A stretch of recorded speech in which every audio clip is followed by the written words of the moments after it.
Charles Leclerc is the winner of the 2019 Italian Grand Prix. Pure sporting joy and emotion. Charles Leclerc, King of Monza.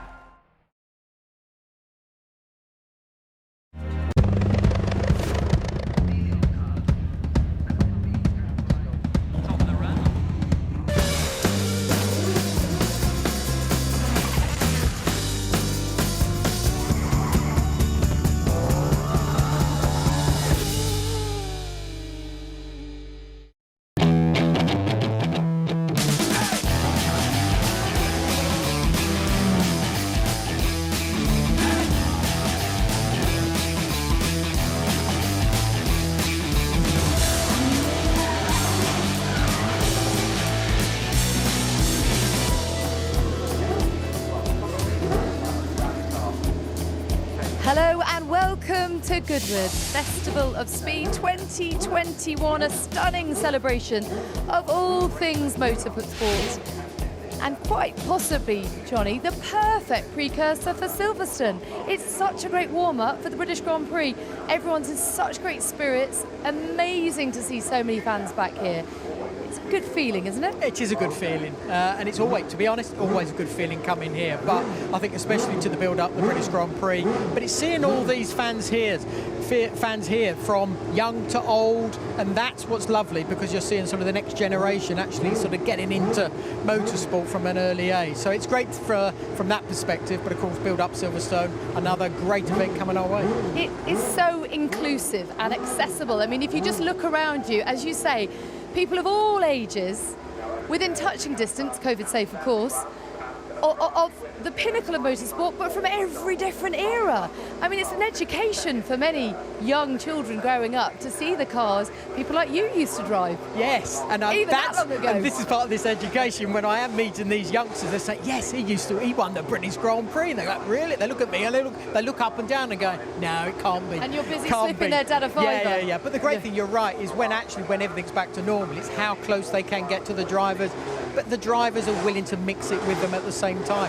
The young drivers we got in Formula One, but of course the older generation at the same time. So it's brilliant to have that opportunity to get that close. And Lord March has done a magnificent job of making everyone feel included, but to keep it safe, because it's been difficult times for everyone. I mean, how much of a feat was it just to get this event on, do you think? Well, I think massive, but I think it's like anything. He's always very, very, very much worked in an ethos that, you know, this event is a very important thing for motorsport, but for the car industry at the same time. And I think the ability that he's been able to put on the results since 1993, the first time I actually come here when I was driving for Lotus, and of course still going to taste, still as strong, still as exclusive as always, and I think that always makes it very special. Plus, all the drivers that come here thoroughly enjoy it and always want to come back. You can't keep them away, can you? I mean, we've seen Lando, Daniel was here yesterday.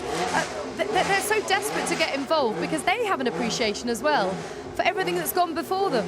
Yes, and I think that is the cool thing about this event. I remember Valentino Rossi coming here a couple of years ago, and he drove actually my 24-hour Mazda that we won up the hill at the same time. So even that sort of ability for someone like him to come from the motorbike world but want to drive up this hill in a given car, but of course that Mazda that won, as I said, in '91, it's just fantastic to see. I mean, there is something for everyone. It's accessible, but it feels intimate. There's a real kind of festival vibe, but hay bales everywhere and everyone just chilling out on the side. Perfect way to spend a family Sunday, isn't it? It is, and it's so easy to get around. You know, you get this side of where all the sort of the paddocks are. There's a bridge just down the road. You can get over into the middle where generally all the manufacturers are and little shops that are there at the same time, and that just makes it that much more special. Plus, there's a bit of sun coming down on us as well, which is lovely. It is doing its best to burst through. We're very grateful for that indeed. Okay, well, this is a unique celebration of all things 2 and 4 wheels, and Karun has taken a closer look at the history of the Festival of Speed. The Festival of Speed celebrates the history of motorsport, but the event itself has a rich history going back nearly 30 years. The Goodwood race circuit on the edge of the Goodwood estate was a popular race venue in the 1950s and 1960s, hosting non-championship F1 races and international sports car races. But a serious accident for Stirling Moss in 1962 highlighted that cars were becoming too fast for Goodwood's layout. Reluctant to modify the track, the Duke closed it to competition in 1966. While still used for testing, it wasn't until the 11th Duke, Charles March, returned to the estate that the new era for Goodwood began. Well, the Festival Speed all started because we couldn't get permission to open the motor circuit as quickly as we'd hoped. So I came back to live at Goodwood in about '92. But I wanted to see, in the meantime, if there was some way perhaps of checking how people still felt about Goodwood, whether it still lived in people's hearts and minds as the sort of soul of British motorsport. I received a call from Lord March. Said, "John, would you come down and talk to me?" And he said, "I want to open the hill up again. I want to make an event. What do you think?" So I said, "Well, why not?" He said, "Well, I'm speaking to Stirling as well." I can't remember actually how he talked me into it, to tell you the truth, but I think probably with some nice car to drive or something like that. And if you know him, his personality is fairly persuasive. So he's not the man that you sort of say, "No, I don't think I'll bother with it." As with the launch of the circuit, the Festival of Speed quickly became a hugely popular fixture on the British motor racing calendar, reuniting famous drivers and famous cars, as well as bringing fans closer than ever before to their heroes. The reception you have here is phenomenal. But coming back as world champion with #1 on the car, it's a very, very special experience.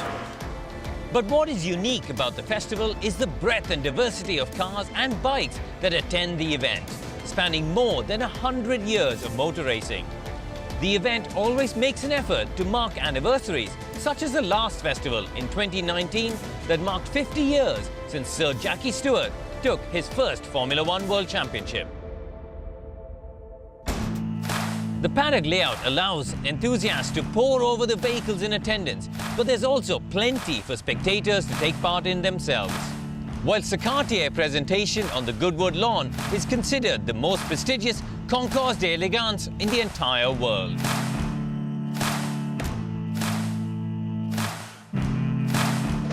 I've been lucky to attend a multitude of festivals and drive an amazing array of cars from different decades, from a Le Mans Group C Jaguar to Nigel Mansell's World Championship winning Williams. And I'm looking forward to once again driving some amazing cars up this famous hill as we welcome fans back to the Festival of Speed. Well, I think you'd struggle to find someone more passionate and more of an anorak than Karun Yes, Chandok. I mean, indeed. this event is perfect for him, isn't it? Yeah, it is totally so. But again, that's just perfect for everybody that turns up. And even myself, I'm not massively into sort of my cars as such, but I love the history of motorsport. And this is the place where you see all the history that has gone before us. And how important is it to reflect and reminisce and sort of revel in the history of motorsport in terms of a better understanding of the future of motorsport? Yeah, and I you know, the history is always an important thing because there were some sort of dark times, but there also have been some good times as well, and of course going to the modern day. But you're right about the future as well, and that's where the manufacturers have got very involved with it as well. That's something that Duke really sort of tried to push to get this event where those manufacturers were then being able to promote the future of car technology. And of course that's where sort of battery bikes and cars have sort of shot up this hill, and a battery car is the one that holds the hill record. Well, that is fantastic. Yeah. The current crop of drivers, you sense a real admiration for those who've paved the way for them, you know, particularly in terms of safety, as you touched on. But talking to them, they're almost like kids in sweet shops Yeah. themselves, aren't they? You know, they're in awe of everything they're seeing. Yes, and that's just such a brilliant thing, because sometimes with the modern tracks that these guys drive on, I think they take it for granted that safety is a big part of it, which it is. But of course when they come here and actually drive on this little drive that they've got up to the top of the hill with the straw bales like you mentioned earlier on. But that's sort of the essence of what motorsport has always been about, and I think it's great that they're able to sample that. Fantastic. Well, the Festival of Speed is the brainchild of the visionary Duke of Richmond, and Karun sat down with him on Friday to have a good old chat. Charles, I've been coming here for the last 11 years. I've seen you pull off some impossible things at Goodwood, but even I didn't expect that I would be here this weekend. How on earth have you got this event off the ground this year? No, great to see you, by the way, and great to have you here. No, we're so pleased to have people back and to be seeing the Festival Speed in full operation again. It's fantastic. And I've got to say that everyone's been super supportive. DCMS, the local health team here in West Sussex, everyone's really pushed hard to make this happen. And you have this magic button with God, don't you, with the weather? I mean, you know, the sun shines at Goodwood every time we come here. So far, it's better today than it was. We've had a very wet build-up, so it's been a trying few weeks. But let's hope it's turned now for good. It's become such an important part of the British summer, I think. You know, especially for motorsport fans, a precursor to the Grand Prix. Just talk us through who we've got this weekend, because you're celebrating the maestros of motorsport. Absolutely, we're celebrating the great all-rounders of motorsport, the maestros who've done it all, the teams, the engineers, the drivers who've taken part in all sorts of different genres of the sport. And we've got Mario Andretti coming. He'll be here this afternoon. So Mario probably epitomises more than anyone.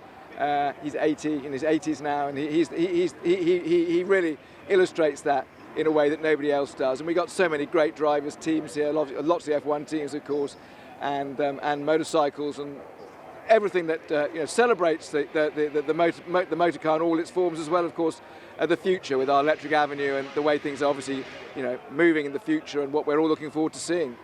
And just let's talk about having the fans back, because we're going to have 140,000 people at the British Grand Prix. You've got a huge crowd here this weekend. It must be wonderful for you standing on that balcony when you look out to see all of these people here again. Absolutely, well, it's a huge relief. I mean, they all bought their tickets for last year. They've just been held over, and we've been sold out pretty much all that time. And it's just great to be able to, deliver the event and get it done. And everyone's been so supportive. I mean, all our members and our fans have been unbelievably enthusiastic and stuck with it. And all the drivers and teams, they've all come back. Everyone's here. Everyone's made big efforts to travel and to be here with us. So it's fantastic. And listen, I know how hands-on you like to be, from every single bit of this ground, from the sculptures to where the public go, where the toilets are, you are so hands-on. So I don't want to take up any more of your time. Thank you very much, and we look forward to enjoying the festival for the rest of the weekend. No, thanks so much for being with us. Thank you. Well, it is a magnificent achievement of the Duke of Richmond, because he pulls in plenty of famous friends along the way. This place is full of them. Tom Cruise here, just hanging out with Karun and his son Kush. And Terry Grant, the stunt driver.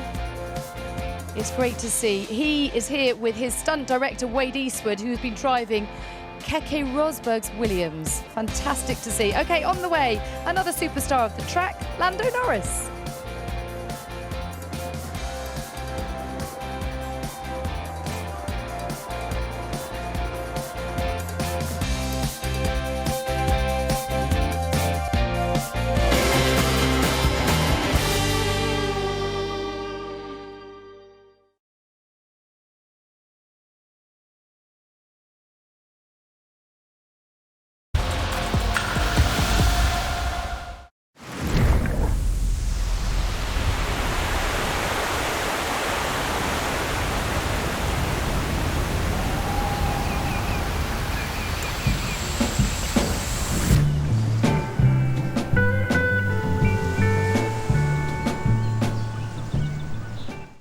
Another tea? Oh, that's my kitty, always smiling, even though she works with dummies all day. And this is Alex. He teaches heavy metal. Heavy metal? That's Andrew. He keeps the rain away. See? Not a cloud in the sky. You know when you found the right job. At Total Jobs, you're free to find yours. Total Jobs. Jobs are our job. Why are you blowing that horn? It's a pitch-up horn. It's to let people know that there are still loads of beautiful campsites available across the UK this summer on pitchup.com. What's pitchup.com? It's one of the leading booking sites for camping and glamping holidays in the UK. And it's one of the fastest and easiest ways to book your camping holiday this summer. Can I blow the horn? No. This summer, book now on pitchup.com. Hey, it's me, the summer breeze. I just flew back into town. Let's get outside.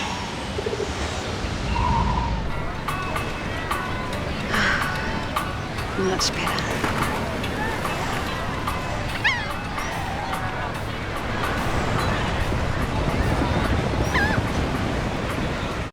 psychology aspect of Noom really made me think about what I was eating and why I was eating it. I've lost almost 3 stone. Visit Noom.com and lose the weight for good. Discover a different way to spend when you travel. Welcome to Currency, the UK's first direct debit travel card. Say hello to less fuss and low fees. Every time you spend, you could be saving on every transaction, on every trip. With at least 85% lower fees than leading high street bank standard cards. And no need to prepay or top up. You just spend as you would at home. Currency. Travel spend done differently. Grab yours for free at currency.com.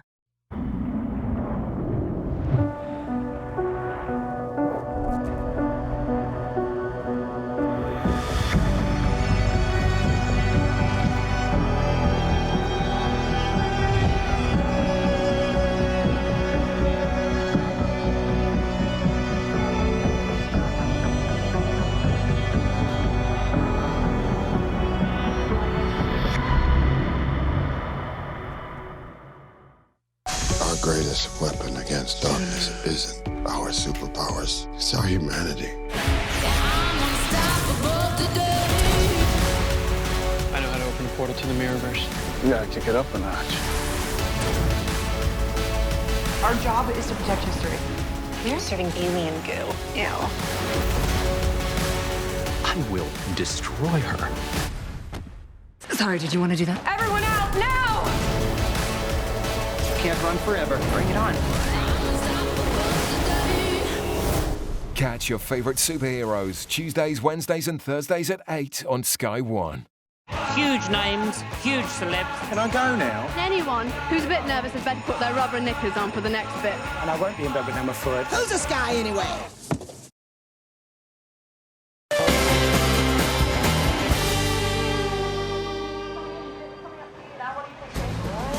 Welcome back to the Goodwood Festival of Speed.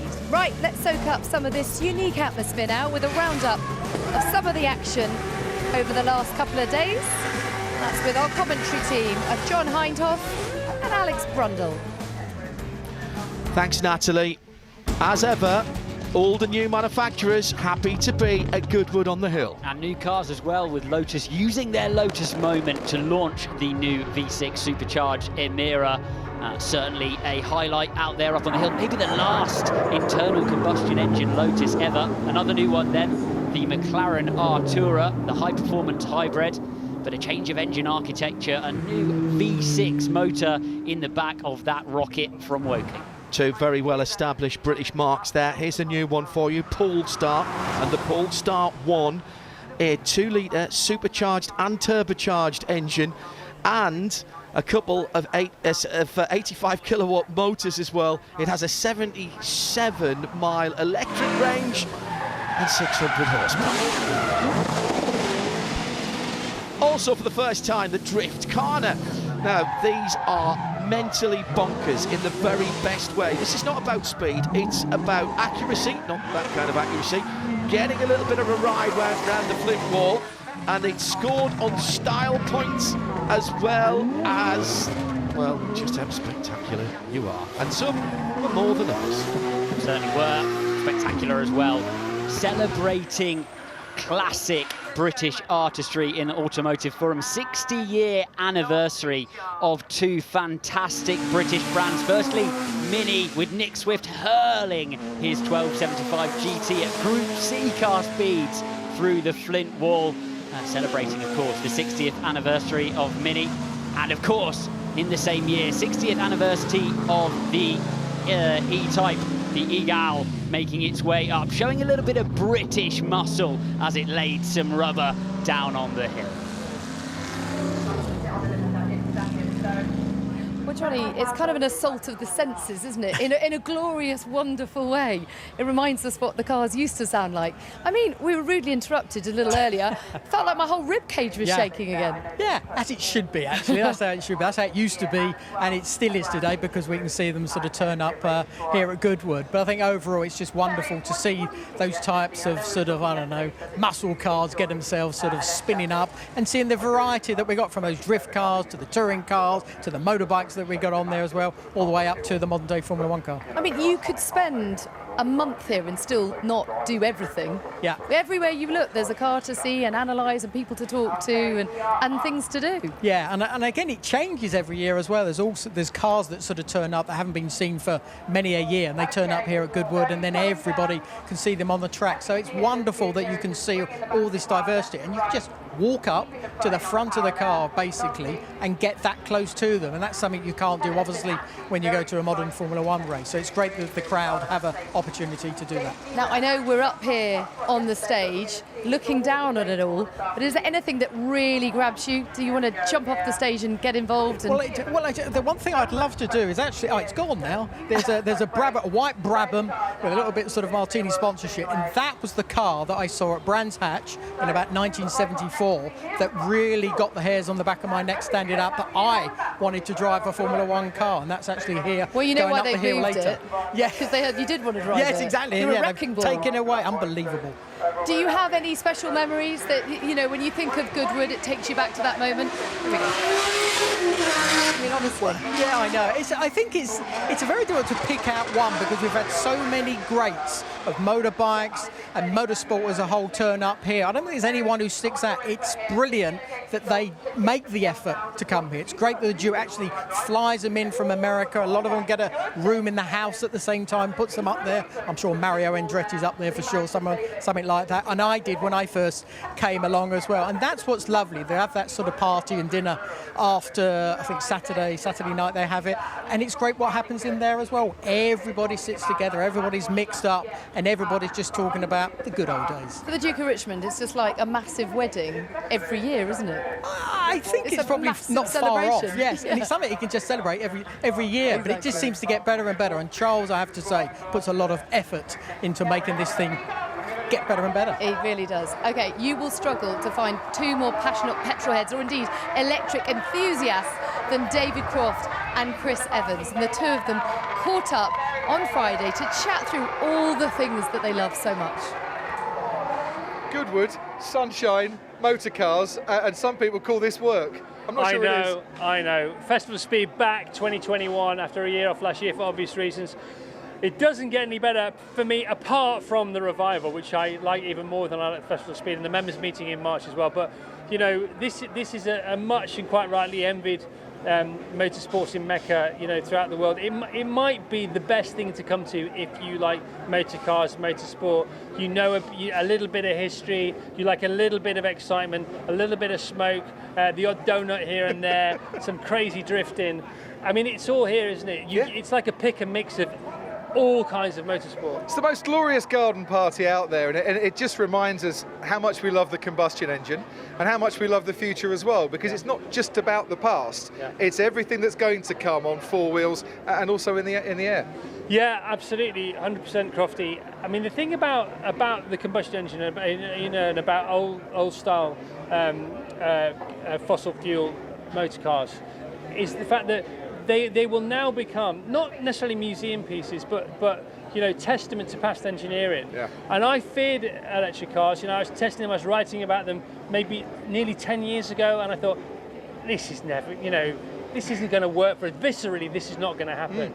But I have been bitten by the EV bug now, and I'm not just on message. I'm not paid by anybody to say this. You know, I've got an electric car. I've driven loads of electric cars. They are so exciting for so many different reasons, and they have their own magic about them. They have their own charisma about them. They put you in a different kind of mood. You know, I'm in an entirely better frame of mind when I drive to work in my EV than I would have been, you know, in my more traditionally aspirated car. But there's still a place for, you know, horse racing, fillies and stallions and champions of the past, and in a way it makes it more special. Yeah. Do you know what I mean? It's like going to the V&A or the National Portrait Gallery. You know, and the last time I looked, they're pretty busy, those places. You're going to come back next year anyway? I'm just going to stay. Yes. Yeah, I'm going to stay. Give my love, give my regards to my family, my friends, my job. I'm just going to stay here. You do that. We'll join you. Thanks for taking some time out in with the us. sunshine, Crofty. This is the best day ever. Doesn't get any better. Love it. Thanks, mate. Okay. I couldn't agree more, chaps. OK, one of the stars of the F1 2021 season is undoubtedly Lando Norris, and Johnny caught up with him a little earlier on. Lando, here we are in front of a sea of beautiful people. Beautiful stuff, beautiful stuff. But of course, they want to see you. And you. But they also want to see, they want to see me, but they want to see you in this race car. Now, this has a brilliant history, doesn't it? The last time I saw this, it was 3 wheels on my wagon. At Suzuka. This is the Ayrton Senna car. Yes. And that infamous crash with Alan it's even Prost. got the Suzuka sticker inside it. Yeah, brilliant stuff, yeah. So, what's it like? What's it mean to you driving here at Goodwood?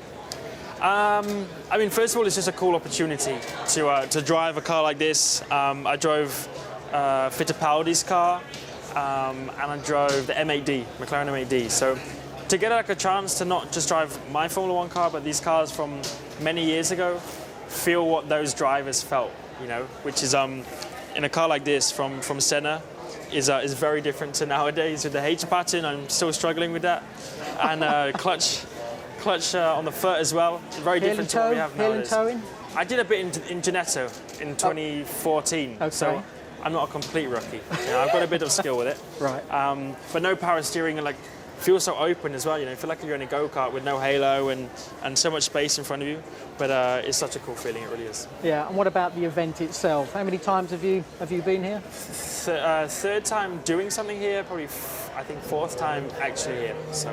Right, but over the years you must have noticed the change. It just seems to get busier and busier. It does. Okay, not as busy as it especially normally now is. I'm here, you know. Well, I have to say yes. Considering the year you're having, yeah, I'm not surprised there's that many people here. I think the rest of the paddock out there, the F1 paddock, there is no one around them at the moment. Is I feel sorry for them, but no, it's really cool. It's I think it's one of the only events of the year, you know, when everyone comes together. We waiting for like this, the old school F1 engine. And apart from Silverstone, maybe, where everyone also gets together, it's the only event where, you know, motorbikes, cars, old and new, everyone comes together and has a good time. So it's very enjoyable. Also for me to meet a lot of drivers. You know, you don't get a lot of opportunities nowadays to meet so many drivers from the past that are actually driving some of their own cars. So it's a cool feeling. And I'll be back for many more years. Yeah, well, we've got Silverstone coming up, obviously, next weekend. Yep. But there was a little sort of togetherness of the team. Yourself, Zach, and Daniel in a GTR McLaren driving around there. I think we're going to show that next weekend.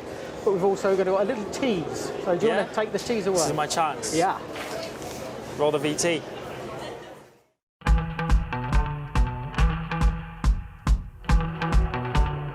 One quali lap and then a 6-lap race. Oh, and around he goes. He's run out of talent. 7-time Grand Prix spinner. First to Daniel. Oh, wow. First day on the job. It's rough. Yeah, that's not a good first impression, is it? 3, 2, 1.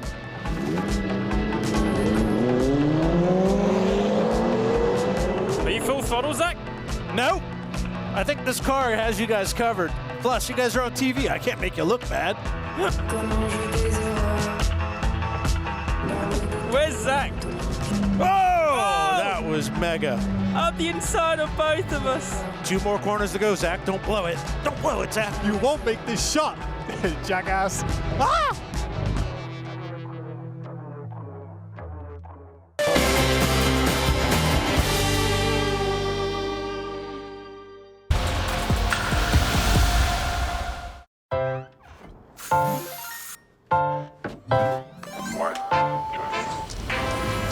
Yeah, ready for more.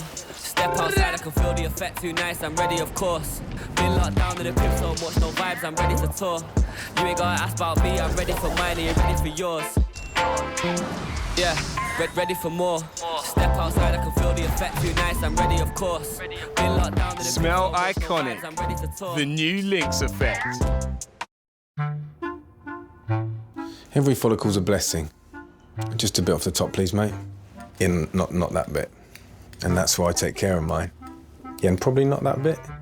I'm a head half full man, you could say. No, not there. No.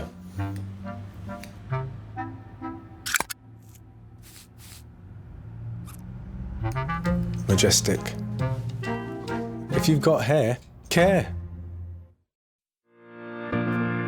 My credit score before ClearScore was horrendous. I couldn't even get a store card. I use the app all the time. I religiously check it every month. If it wasn't for ClearScore, I wouldn't have been able to get the pre-approved loan that paid for the bunk beds. We kitted out the whole house. It has completely given me control over my finance.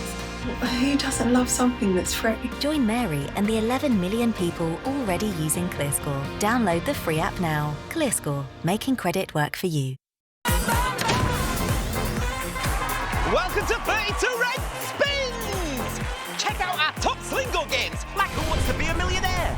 Are you ready to take your place in the hot seat? And Rainbow Riches, where you could win big with Magic Toadstool multipliers. Spin it to win it and get a £10 bonus when you deposit and spend 20. Play responsibly and keep gaming fun at 32redspins.com.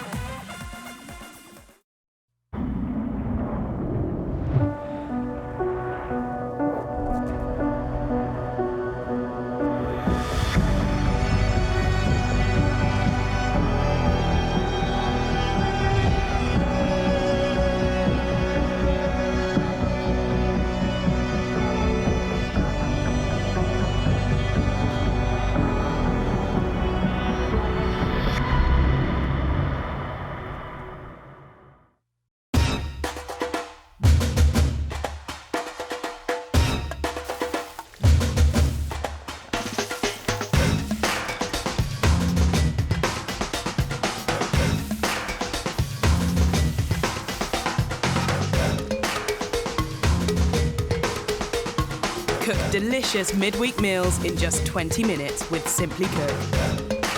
Order your £3 trial box now at simplycook.com. A new summer of secrets unfolds. Gold hidden deep in the jungle. Lost cities, vanishing explorers, bizarre conspiracies. The origins of iconic superheroes. Readers had no idea what was going on behind the scenes. What secrets will be revealed? We'll find out the answer in a place where no one has gone before. Brand new Summer of Secrets starts Monday on Sky History. We are being served up an absolute treat here. The 2021 Betfred World Match Play, live only on Sky Sports.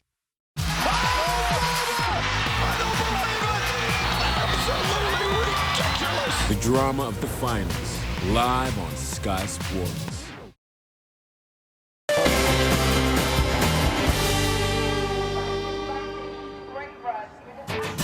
Hello and welcome back to the Goodwood Festival of Speed. Now, the theme for this year is Maestros of Motorsport. Two esteemed guests of honour have been chosen, and the first up is the legendary Roger Penske.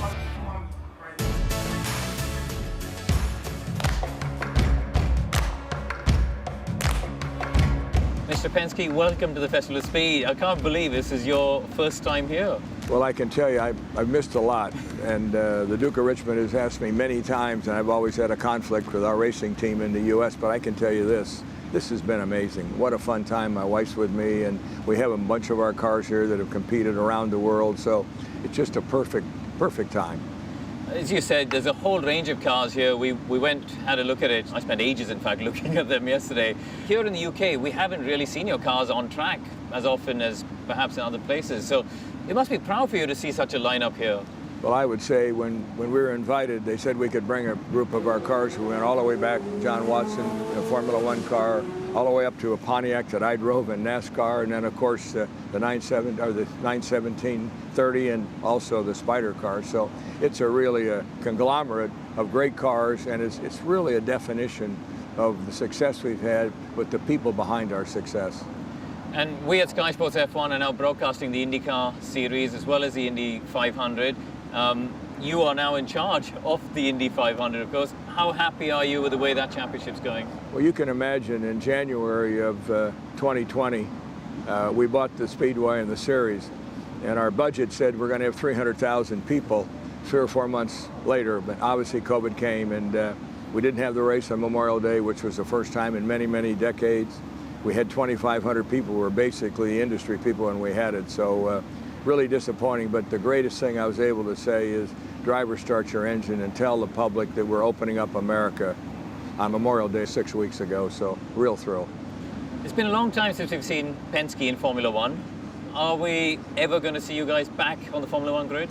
I think that we're overloaded with opportunity, and I root for the guys in Formula One, know a lot of the drivers, but it's a different business. We have tried to align our car business with our racing. It's been a common thread through our company to build our brand, and I think we've done it primarily, domestically in the U.S. Liberty have talked about their growth plan America being a real key part of their growth strategy for Formula One. Would we see Formula One back racing at Indianapolis on the road course? Well, we've had conversation with Liberty. Obviously, they've been able to put together a very attractive package in Miami. We have a Formula One circuit that's been approved, and we'd love to have one, but I think it's going to take time. We need to digest, our purchase. And we got NASCAR, we have other types of racing. We want to have a big sports car race or a long distance race, but I can tell you, on the bucket list is let's have a Formula One race. You're here in a race suit. What are you driving this weekend? Tell us about it. Well, I'm driving the RS Spider that won Sebring with Dumas and Timo Bernard and Emil Coulthard back in the early 2000s. But interesting, a man came up to me today and gave me a program from 1963 when I won the race at Brands Hatch. Can you believe that? On the bank holiday? So that brought back a real tear to my eye to think that far back we were racing here and being successful. That's my claim to fame here in the UK. Have you enjoyed driving up the hill here, the Festival Speed? It's been amazing. I mean, it's a little narrower than I thought. I looked at a lot of video on it, but never to get in the car. And of course, I hadn't driven the car, so you're learning the track and you're learning the car. Probably the worst thing you can do as a driver than try to go fast, but it's been terrific. And are we going to see you back here at Festival Speed after your first thing? I hope I get an invite for sure. I'm sure you'll be all right.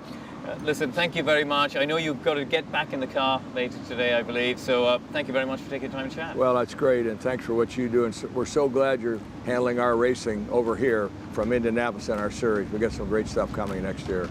Look forward to it. Thank you very much. Thank you.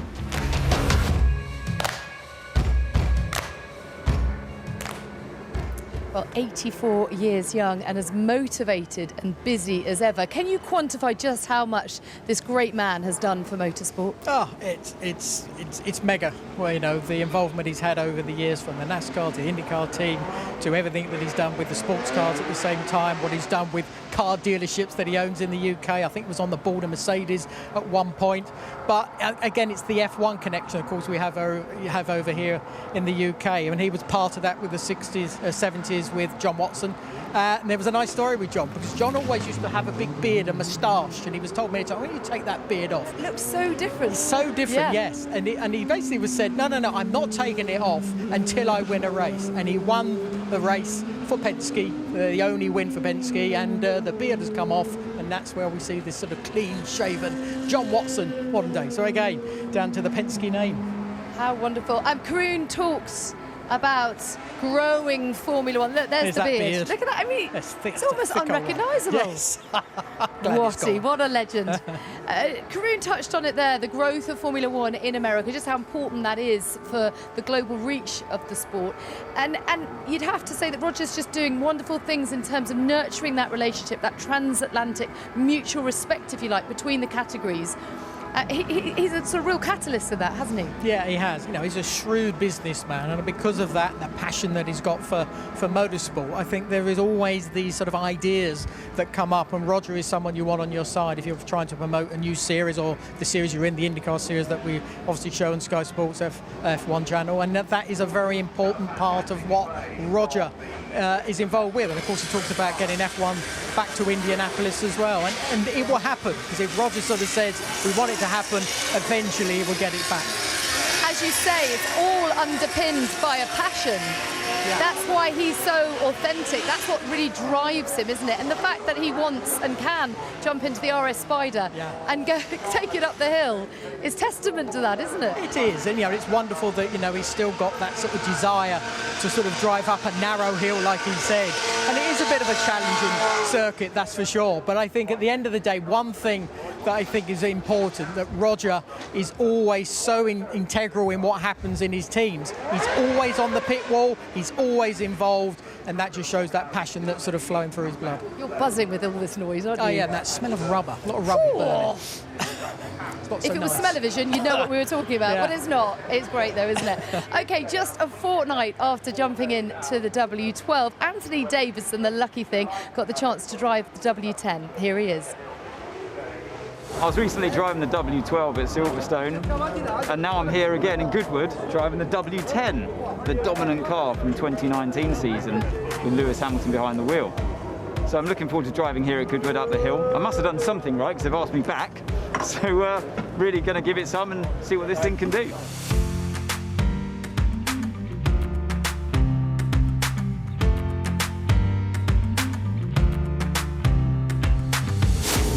Well, here we go then.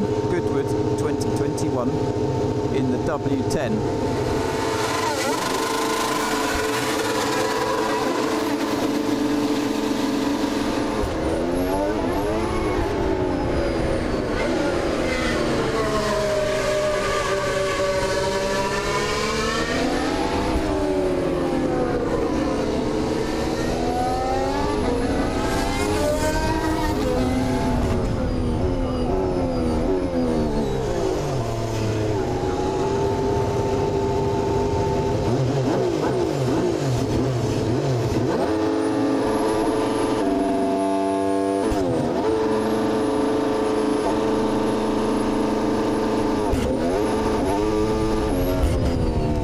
So different driving the hybrid. It reacts in a really different way. The only cars I've driven up the hill are V8s, V10s. You just hear the turbo spinning and spooling up. The engine pops and bangs. Taking it easy through the left and right section. A little bit damp still here in the shade. But the engine is ferociously fast. It's got so much torque compared to the old V8s. The last things in Formula One I've driven up here is actually a rocket ship. Oh, wonderful. You can hear how much he enjoyed that. Now, another of our Sky F1 team, Jenson Button, also enjoyed a run out. It was the 1982 FW08 for him. Just before he went out, he had a quick chat with Karun Chandok. Back at the Festival of Speed. I looked after it this morning, so it's nice and clean for you. Are you looking forward to having a go? You warmed her up for me. I warmed it up for you, yes. Yeah, I'm looking forward to it. I mean, I've driven some Williams in the past, as you might have recalled. Obviously back in 2000 was my first year in F1. That was an FW22, so a few years after this one. I've also driven the six-wheeler at Silverstone, which was so much fun. But yeah, how was it? How was it up the hill? It's mega. You'll be amazed how easy the gearbox is to use. But it's just how far forward the drivers sit. I mean, your feet are going to be there, which is, you can see why people like Martin are limping, aren't they? The people who race in that era. I mean, that's insane, isn't it? Yeah. It looks quite funny because it doesn't have a front wing either, doesn't it? It's quite an unusual looking car. Yeah. But yeah, now you mention it, yeah. I'm going to be taking it really easy. But it's great to have the fans back, isn't it? I mean, it's incredible. It is. Isn't it great to have the fans back, guys? Just a wave. Excellent. So yeah, it's lovely. I might be a little bit over the hill for that. Actually, I'm not. I would love to get back in the car. Or replace George. Well, his car's here. Should we wander down this way? Because you mentioned your first Formula One car, the FW22, and it's down here. So let's see if we can reunite you. Nigel's old car, Damon's car. Damon's car. And there we have it. There's a whole load of British drivers, George's car as well. Do you think you'll fit in it? Do you think you'll still... I'm skinnier now than I was when I raced this, because I remember Patrick Head saying, oh, he's a little bit tubby, isn't he? That's what he said about me when I got to Williams. So, yeah, I'm probably skinnier now than I was, so I would 100% fit. What are your memories of driving this car for the first time? Do you remember? I mean, my memory was it got round 2 corners and then blew up. And then we put a new engine in and it got round 3 corners and blew up. And then it blew up on the stand. So no, the initial memory wasn't so special. But once we got it going, the reliability was fantastic. And it was such a fun car to drive. And to be fair, it was a tough year for me because it wasn't such a good year for me because I didn't really learn much in terms of mechanically understanding a racing car. I just drove it and it just drove really well. So no, a really easy car to drive, and I loved it. It was such an amazing experience that year. Is it still special to come back and see it here? You know, you don't often get to see the car, I guess, do you? No, I haven't seen it for a long time. The last time I saw it was actually in LA. Right. It was LA Father's Day a couple of years ago, and they do like a car show, and it was there. It was actually Ralph's car, but I mean, it doesn't matter. It's just a sticker on the front because we shared tubs backwards and forwards. But no, it's a beautiful car. I love how simple they were back then. No, it's lots of special memories. A couple of bad ones, but mostly really, really good in this car. Now let's talk about the Festival of Speed itself, because I know you've been coming here for many years with your family. You've seen your mum and your sisters having afternoon tea. There you are in the picture. How much are you enjoying just being back here at the Festival of Speed? Yeah, it's lovely. I mean, today's a stunningly beautiful day, and the weekend's going to be a bit tricky. I think we're going to have a bit of rain. But, is that why you're disappearing off and not, and I'm having to drive it tomorrow? I'm actually here all weekend, but I'm just busy tomorrow. But I'm busy driving other things, to be fair, which is nice. It's nice to be able to jump around and drive different things, but that's what's special about the Goodwood Festival of Speed. You jump in an F1 car, then you'll jump in a road car, then you'll jump in something else, and it's a really cool event. And I'm so glad, as you said, that we've got the fans back here to really enjoy this sporting event. For me, the best sporting event in the world, because everyone can really get involved and see these magnificent works of art close up. And finally, got to ask you about British Grand Prix. You're going to be with us at Silverstone for the Grand Prix, with part of Sky. You've missed the last couple. Have you been watching from home? What do you think of it all? I haven't actually. I was there last year. Well, no, but you missed the last couple of races in Austria, I mean. Sorry, not last year, but the last couple of races. I've been watching. I get up at 5:30 in the morning and watch the races. Committed fan. Exactly. I've also got kids, so they wake me up that early anyway. But no, it's been an awesome season. It's a weird one, isn't it? Because I'm not sure any of us expected this year to be that exciting. It's like the bridge year, wasn't it, from 2020 to 2022 regulations. But it's been the best year, I think, in the hybrid era. So loving the competition. And, Mercedes are on the back foot a little bit. They know what to do. They'll get back there with Red Bull, and we'll see a proper fight, hopefully, at the British Grand Prix. But we're going to be really busy, I think. Well, I think you're getting busy. They're about to fire up your engine, so I'm going to let you go get your helmet. But thanks for chatting. See you later. Cheers. Jenson Button, Tubby? Never. I don't believe it. Never ever. Do you agree with him? Is it the best year in Formula One in the hybrid era? Yeah, I think it is, yes. And I say that because there are two different teams, two different drivers from those different teams fighting it out for the championship. We've got the youngster, Max Verstappen, 23-year-olds, and sort of the older generation of Lewis Hamilton, the 7-time world champion, and they're fighting it out proper. This is not over in any way, because I think there's a few twists that are still going to come away. So yeah, spot on there, gents. It will run and run. Now, what is it about drivers of any age wanting to test their skill set in any different car? You seem to want to jump in to whatever you can get your hands on.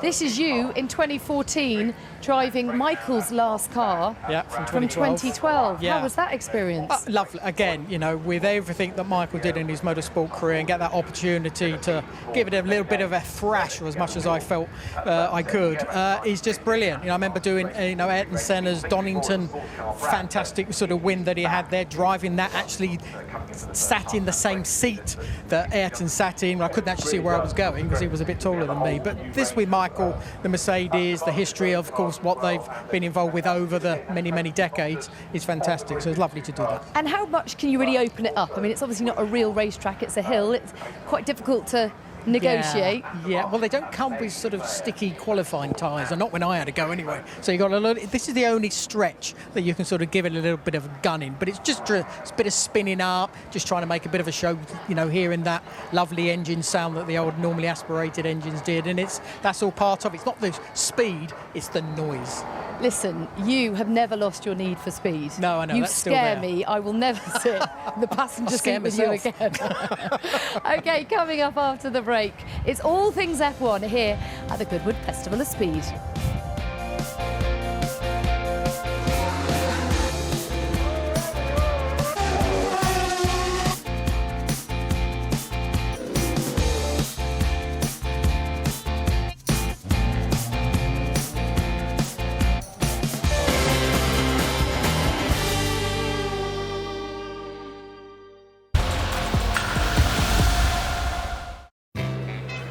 matter where we live, we all have our local spot with our favourite table. The table where your life changed for the better. The one that's not really a table, but that's okay. And the one that always welcomes an extra seat. Your local restaurant needs you more than ever. Your table is ready in a life abattoir. McLaren has a lot to build upon. They're betting on a new key partner to help get them there. Late braking, what do you think? Love it or no chance? Daniel, no chance. Let's put up a poll. Love it, love it, love it wins. We need that part. It's nearly done. Can you repeat that? That's better. It's done. With WebEx, the McLaren Formula One team is collaborating like never before. Introducing the WebEx Suite, driving hybrid work. Sure Advanced Protection offers you double the protection at 72 hours, outlasting the leading antiperspirant and giving you the confidence you need to take on every challenge. Our best ever protection in an aerosol. Sure Advanced Protection, it won't let you down. When I was young, never needed anyone. Planning a trip. Yes, hello, I'm so... Those days are done. I'll solve this.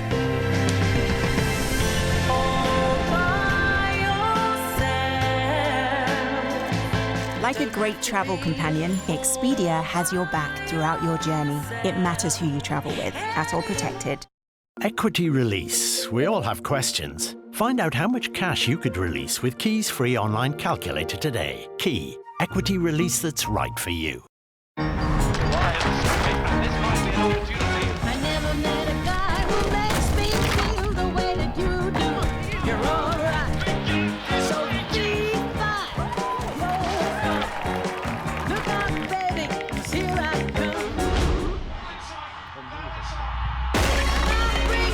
This summer, you're not just connected to the Lions. With Vodafone, they're right here with you. Connected, united, unlimited.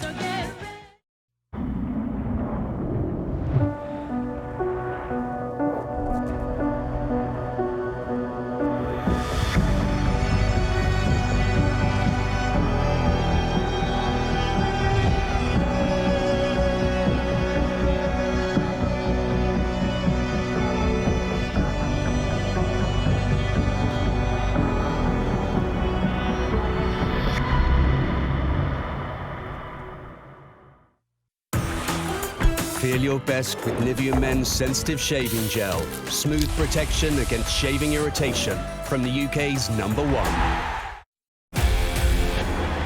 Excuse me. The first, but not the last. They say it's all downhill after the first kiss. It's a stampede! Who did it best? You decide. Accelerate! With Sky Cinema. It's the hard knock life for us. It's the hard knock life. Watch all your favorite classics and their remakes. Our people can coexist. All in the one collection. Gang's all here. Let's go. We're only supposed to blow the bloody doors off. The Sky Cinema Original vs. Remake Collection. Available from Friday. Massive breakthrough. Don't miss England versus Pakistan in the one-day internationals. Live only on Sky Sports.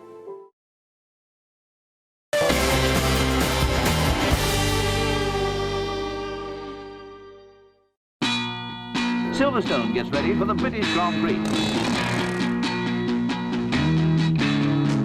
You need a lift?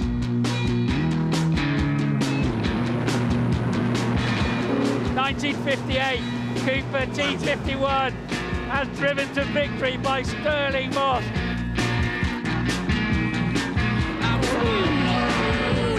Jackie Stewart races on to win. Number 22 was fairly stepping on it, but he made a miscalculation at Mangan's Corner, one of the many sharp turns, and there he goes. Excellent driving from Johnny Herbert. Johnny wins. He's a lovely chap, and he richly deserves it. In split seconds, there's one almighty pilot.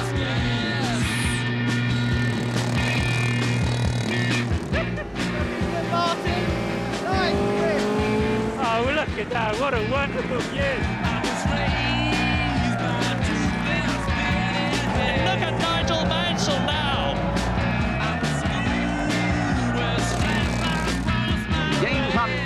champion who takes the checkered flag. What more British could we have? Beautiful day, beautiful car, country roads, you in your lederhosen.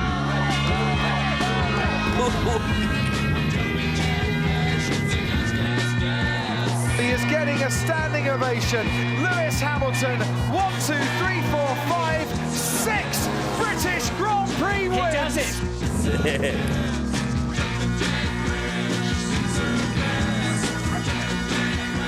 Well, it's a massive day for English football and a huge week for British motorsports, the one we've all been waiting for. And it's a different format this weekend. Practice 1 at 2 o'clock, then qualifying for the sprint is at 5:25. So you've got practice 2 at 11:45, and then that sprint race at 3:35.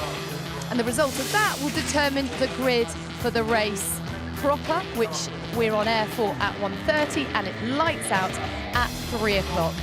And Johnny, we've waited a long time for a capacity crowd at a sporting event. What better place to do it than Silverstone? Absolutely. And you know, when you sort of rock up at sort of the front gates and the massive crowds that are sort of there, then you go over the bridge towards sort of the paddock itself. And it's just a brilliant feeling that you get as a driver, but even as mechanics and working now on TV for Sky Sports. The passion that the British public have for their motorsport is brilliant, and it comes out best when we're at Silverstone. So thoroughly looking forward to it. And how much does the crowd actually lift you? Does it give you an advantage as a driver? Does it put a spring in your step? It puts a spring in your step. I don't think it gives you any time. Nigel Mansell said it was about 1 to 2 seconds, which I wish that was the case. And if that was the case, Nigel, well, good on you.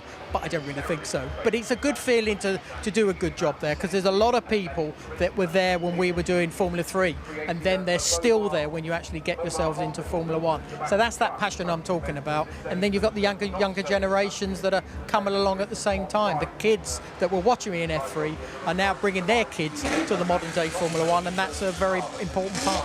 And talking of those younger generations coming through, we've got two really exciting British hopes in Lando Norris and George Russell. It's a big weekend for them, isn't it? Because Lando showed such promise throughout the season already. But you look at Lewis and Lando and George, we've got a lot to be excited about, haven't we? A lot. You know, we've got the now with Lewis, you know, and everything that he's trying to achieve to beat Michael Schumacher's record and go to 8. But it's going to be a battle for him, as we know, with Max. But then you've got George, who's trying to get himself, you know, into the right car that would give him a chance of winning races, which is going to happen, obviously. And then you've got Lando, who's doing an absolute cracking job at the moment, and that's something that is going to be so good for us as fans of the sport, seeing these youngsters grow and grow and grow, get better and better and better, and then championships. Hey, we'll be coming our way again. It's British. You are fans. part of an elite group who's won the British Grand Prix. Yes, very select many years club. ago. Yeah. Yes. But you know, how do you reflect on that now? Do you still dream about that day? Yeah, you do, because it is something so special with everything that you've worked against when you're doing from karting all the way through the different formulas, and you know, to get to Formula 1 and then get that chance at Silverstone. You have It wasn't that long ago. No, it wasn't quite that long ago. Thank you. I'm glad you noticed that one, but it wasn't far away, I must admit. But yeah, it's still a massive thing that I look back at, and it's lovely when I go back there to see the old podium that's still there today, and just sort of, you know, reminisce a little bit. I mean, I have to say, I grew up very near Silverstone, and I never fail to get goosebumps when I drive in. It's a wonderful place. OK, two more British stars for you now, in the shape of Damon Hill and Sir Jackie Stewart. OK, so where am I? I'm in the Drivers' Club at Goodwood, and I've got a Sir Jackie Stewart here, the real thing. You're here every year, Jackie, I think, and you were driving your car and your son's car. How many cars have you got and here? My other son's car. And your other son's car. No, we've got 3 Tyrrells. Yeah. Great. I mean, Ken Tyrrell was such a wonderful man, and I've got Roy Top here, who was my mechanic all the time throughout my whole period, including the Matra, which isn't here. So it's a great get-together, really. And Goodwood, you know, the Duke does a tremendous job, so I'm very pleased to be here. It is fantastic. I mean, the atmosphere is always brilliant, and of course with COVID, the restrictions, they've loosened it a little bit here, but it's great to see people back, and that, you know, the fans. Every time I come here, I drive and I think, oh no, I've got to get my car and everything, and then you go up the hill and people are waving. Of course, everybody. It's lovely. I mean, the spirit here, I think, is above almost any other, because a Grand Prix, nobody gets this close. All of the fans or all of the people who enjoy motor racing are up close and personal. And what a collection. I mean, Roger Penske's here, Mario Andretti's here, I mean, the current racing drivers are here, and old people like you and I are here. Well, yeah, I mean, we're talking about 50 years now since you won your first race in a Tyrrell. That's right, 50 years ago, and we've got the car here. I remember it, Jackie. It can't be 50 years. Tell me. Well, it's amazing 50 years. I can't remember that far back. But it's true. And the cars, as you said, the cars never change. It's just the drivers get a little bit more wrinkly.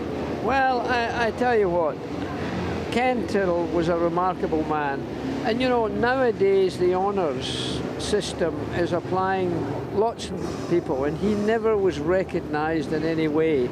And he just did so much for British motorsport. I mean, to build up in a wooden hut, which is still there, the wooden hut that was... Ockley, in Ockley? Yes. Yeah. I mean, can you imagine all 3 of our world championships were done in that same wooden hut? And, you know, you think about going to McLaren or Red Bull, and you see 300 or 400, no, 1,000 people looking after them. When Roy Topp was with me and the rest of the team, it was 7 mechanics to look after 2 Grand Prix drivers. I mean, it's just a different world, really. Well, it's tremendous again to get you here and then be chatting with you and the drivers. Now, that's what it's all about, isn't it? It's about meeting your heroes. Obviously, you're my hero, but I've also known you for a long time. Well, but as a child, but you know, I bumped into Mario Andretti, and you've got all the motorcycle guys here, so you can. It's a wonderful. Agostini's here. Agostini. Of course, I had a poster of Agostini on my wall. Wonderful. Yeah. And by the way, I mean, he's a motorcycle man, this as well. But I knew him when he was a wee boy, because his daddy, I used to go and stay with him if we were going to test for BRM up at Snetterton. And this lad would be waking me up with the morning, and his two sisters. I tell you, difficult children. Nothing's changed. Well, anyway, listen, this is the warm-up for the British Grand Prix, so we're going to have to go back now, I think, to the British Grand Prix at Silverstone. Oh, and I'll be there. That's the big one. I can't imagine Damon ever being difficult. OK, let's get another roundup then of all the action from our commentary team, John Hindhoff and Alex Brundle, on all things F1 at Goodwood. It's been a cornucopia of delights if you're an F1 fan. The DN1 Shadow in the Hill Racing colours, with David himself behind the wheel of the car that was built in 1973 at John Thompson's shop, just round the corner from Shadow, actually, in Northampton. Best result at the Belgian Grand Prix at Zolder. Started 12 Grand Prix starts that year, and it wasn't the best of conditions for Damon.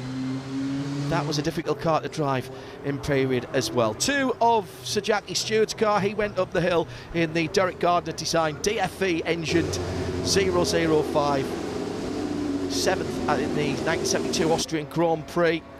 Won 2 of its 11 races. Through. Yes, it is Adrian Newey looking at the overalls. There he is. He reunited with an old friend up the hill in, again, rather less than optimum conditions. Optimum conditions they certainly weren't, but Emerson Fittipaldi was not bothered at all in a car which needs no introduction. The 1990 McLaren MP4, and he was absolutely maximising his time. That Lando Norris would have a go in that car this morning in slightly better conditions, it must be said, for Lando, but Emerson really giving it some in the most famous of Honda-powered McLarens. Mythical status attached to the Ferrari 156. The sharp nose for obvious reasons. Look at the nostrils at the front.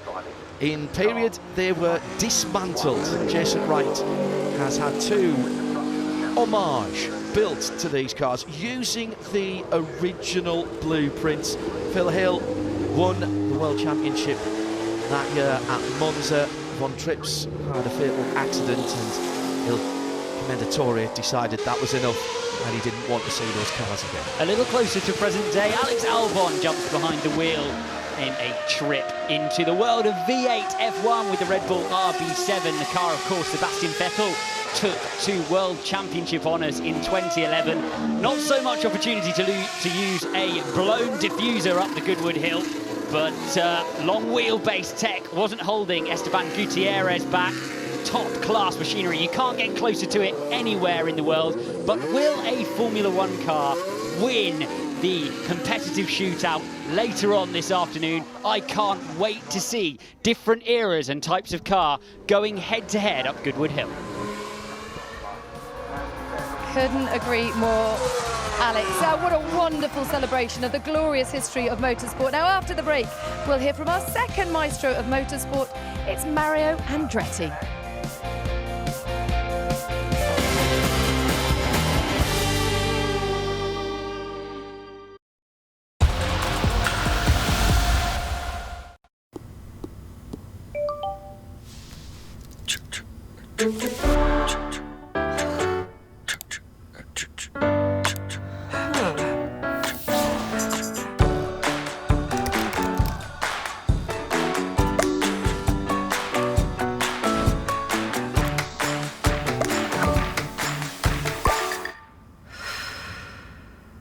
Enjoy presentations with Canva.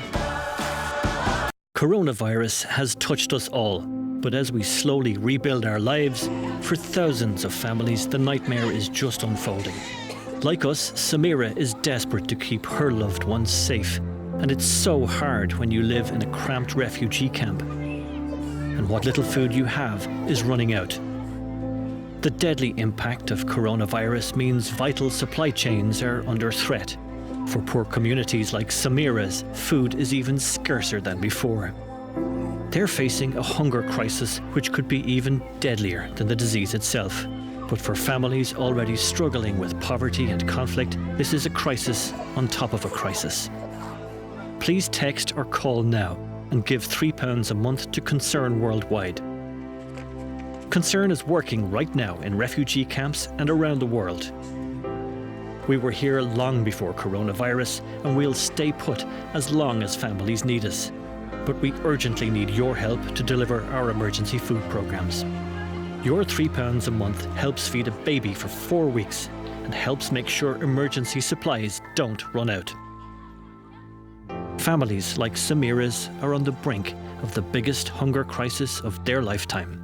So text FOOD to 66880 or call 0800 472 5744 and give £3 a month. Please do it now. Thank you. SIM-only plans? There are always so many tempting options. So you jump headfirst into a long contract, which keeps you locked in for 12 months. Somebody let me out! At Labara, we offer great value plans and total flexibility. You can get 10 gigs of data, unlimited UK minutes and texts, and 100 international minutes for just £10 a month. And you can change or cancel anytime. Now I feel free! Buy now at labara.co.uk. There are some things that only come alive when they move. And you are one of them. So don't stand still. Try something new. Like one of our award-winning Nero-electric hybrid and plug-in hybrid cars. The Kia Nero range. This way forward. Kia. Movement that inspires. The challenge is to find our Olympic sport. Normally, we get given something to do. But now, we are in control of our destiny. Exactly. He was good at something, but just not as good as me. There must be one here that we're going to excel at.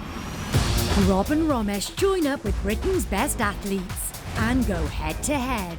Rob definitely pushed it to his limits. I gave all of the effort that I wanted to give. To find their true calling. What were we thinking? Rob and Romesh versus. All episodes available now.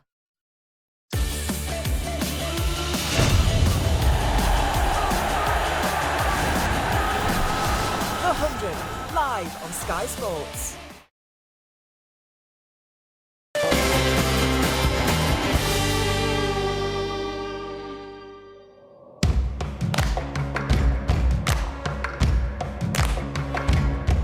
Mario, lovely to have you here at the Festival of Speed.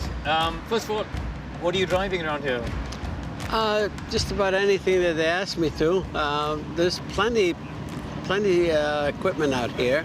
I've been looking around and I see quite a few cars with my name on the side. So yeah, I got fitted up in a couple of them. So I plan to be pretty busy.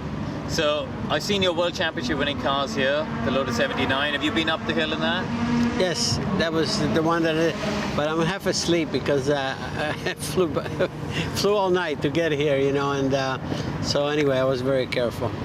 What do you think of the Festival of Speed? I mean, it's unique worldwide, isn't it? You said that, unique. I mean, for any motorsports fan, it's all here. It's all happening here because, as you know, our sport is rich of so many disciplines, you know, at the highest level.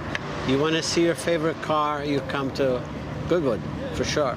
I mean, this is amazing. This event is amazing, like no other on the planet for us, motorsports fans.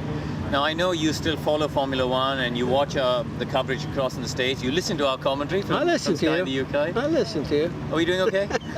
You're doing okay. Now, listen, we've seen the Andretti dynasty in F1. You, of course, are world champion. Michael raced in '93. Marco tested the Honda. Is there a fourth generation somewhere we're going to see in Formula One? You never know. You never know. He's playing around quite a bit. He's buzzing. You know, his name is actually my grandson, is Rio. Like Mario, but he won't answer Mario. He said Rio. And he's in a go-kart now. Okay. And right now he likes the straightaway because he likes the speed. So he's up, well, 7 years old, he's up to about 61 miles per hour already. So we're very responsible people here. You know? I just want to talk about this weekend as well, because there's a lot of people here from your generation of racing, aren't there? You know, I've seen Sir Jackie Stewart and Roger Penske's here. Is it nice to come and catch up with friends? It's amazing. It's amazing. I love it, love it. I'm just walking up and who do I see? Giacomo Agostini. You know, another one of the heroes, you know, 15-time world champion and all of that.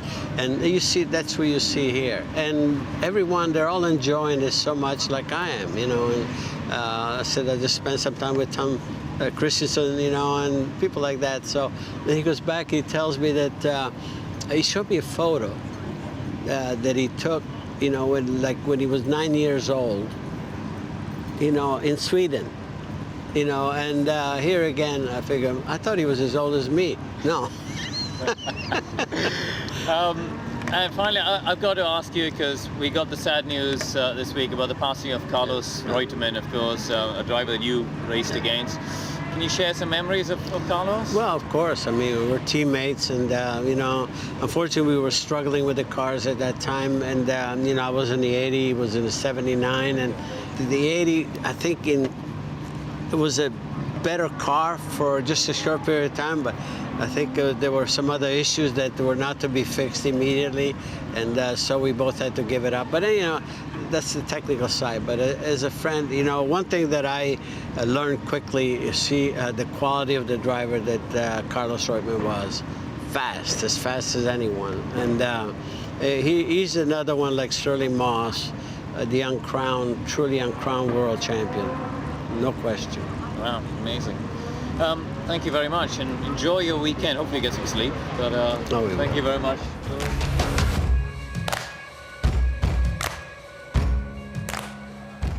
Well, wonderful to hear from Mario there. Where does he rank for you, Johnny, in the list of the greats? Not right at the top, but sort of amongst that sort of top 10 that I think I could sort of go through, which I'm not. And you know, he did some amazing things in his career. I think his comeback race he did in '82 for Ferrari, I think stands out massively for me. He won Monza in '77.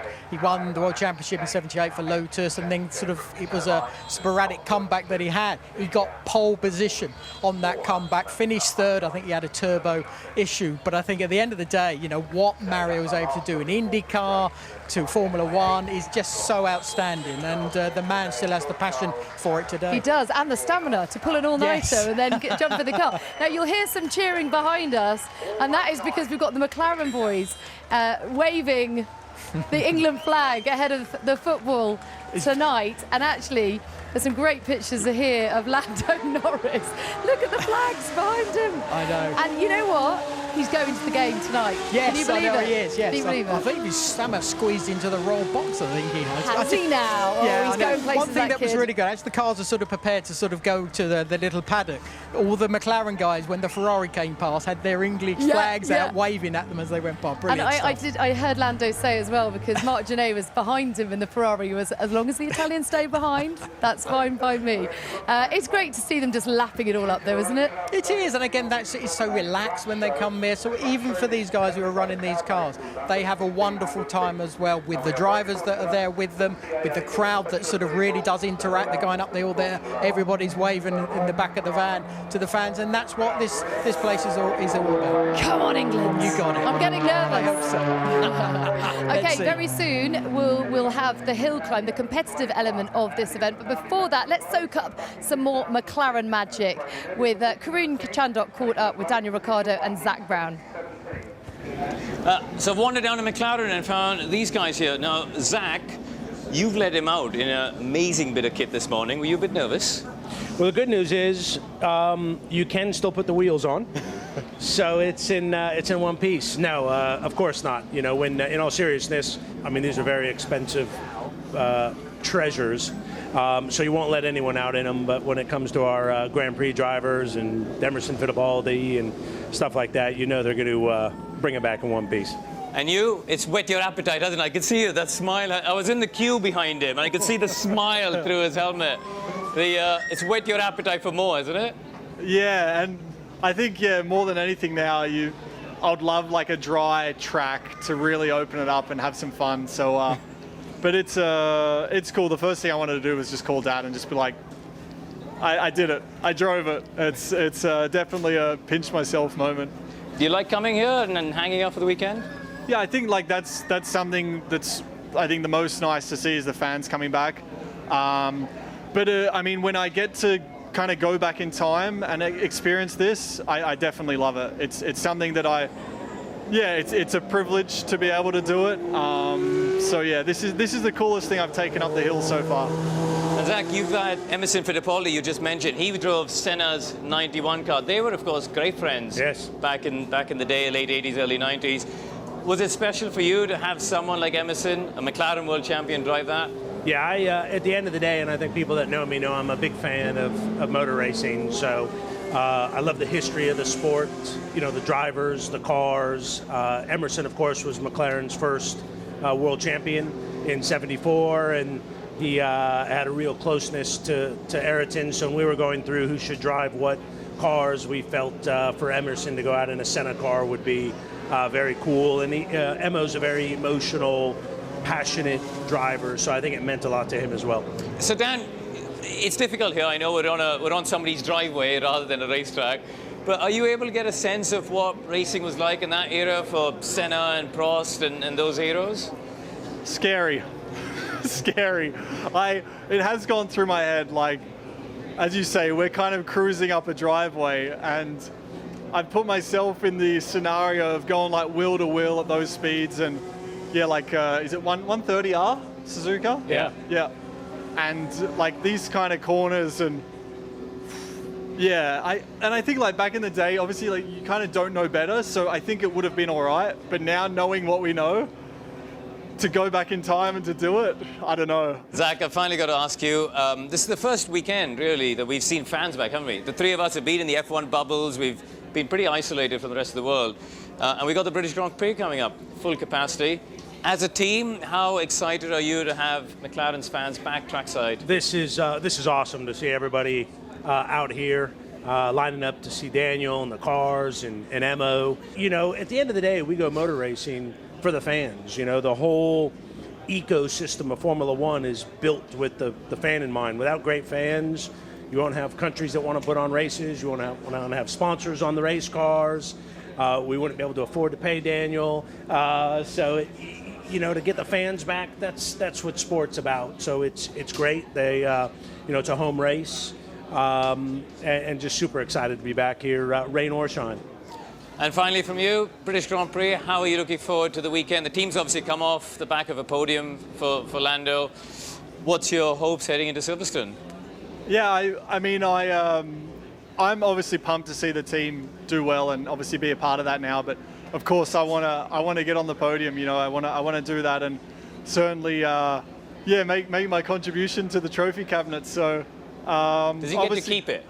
We keep all trophies. That goes back a long way. And he hasn't read my contract. But it does mean I'll bring out the Dale Earnhardt senior car for Daniel to give it a bit of a go here next year. So that's the game plan, right? That's it. And there's a lot to look forward to.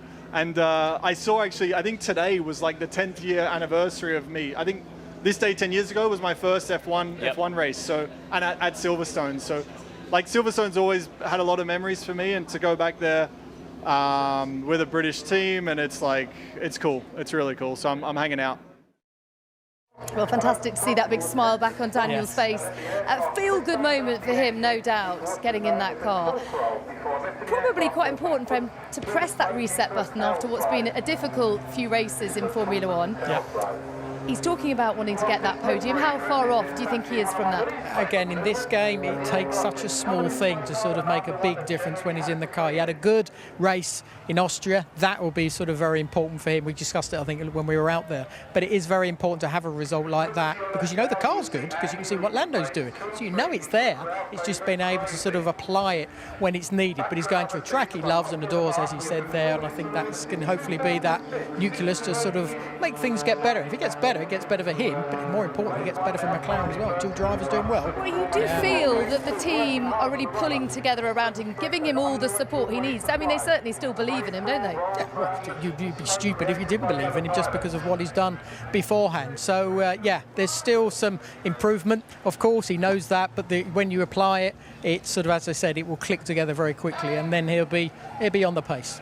Great stuff. Okay, after the break, it's the moment we've all been waiting for, the hill climb. And if you don't know what that is, here's Karun to explain.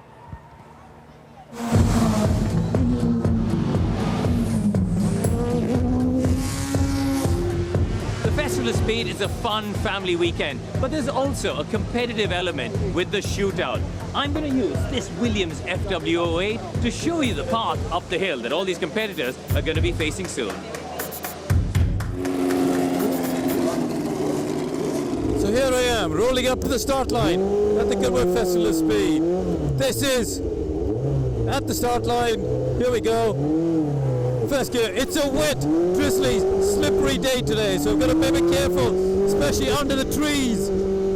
Up to the first corner, through the hay bales. Lovely to see this house in front of me, the crowd lining the side of the track. It's a wonderful sight. Let's unleash a bit of power, make a bit of noise as we go up the hill here. The cars always bottom out a little bit as you're going up the hill. Even in these drizzly conditions, you try and get just a little bit of speed, try and get a feel of the car and have a bit of fun. There we go, wow! Unleash the 550 horsepower from this glorious Ford DFE engine. Give it a nice wide berth around the flint wall. And climbing up now to the last couple of corners. It gets really narrow here between the hay bales. Through this right-hander at the front of the car, always slippery. And then you've got a very quick left-hander, but it's extremely bumpy. You've got to be very careful not to get a bump at the wrong angle. And across the finish line. And there we go, a run up this wonderful, historic hill at the Festival of Speed of Goodwood.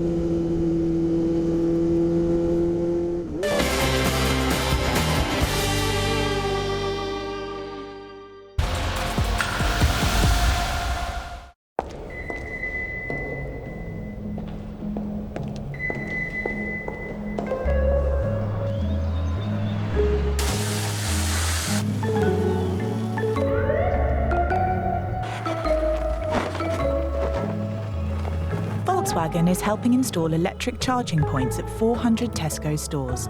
They're free for everyone, even the car brands we'd rather not show. Today, I set up a savings goal with NatWest, so in a few months, I'll be on my way to finally sorting this room out. Camel or sand? Sand. NatWest. Tomorrow begins today. using our 130 years of safety expertise to make a positive impact that reaches beyond the workplace. Your world made safer. Arco. Welcome to 32 Red Spins!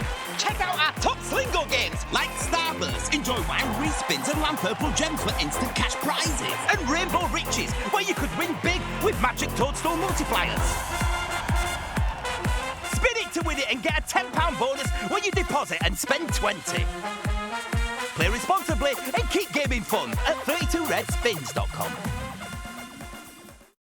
When it's time to DIY, it's time for the Ryobi Combi Drill and Jigsaw Starter Pack with not one but two 1+ batteries. The Ryobi drill is perfect for screw driving or drilling through a variety of surfaces, even brickwork. And with the Jigsaw, shape even more surfaces with control and ease.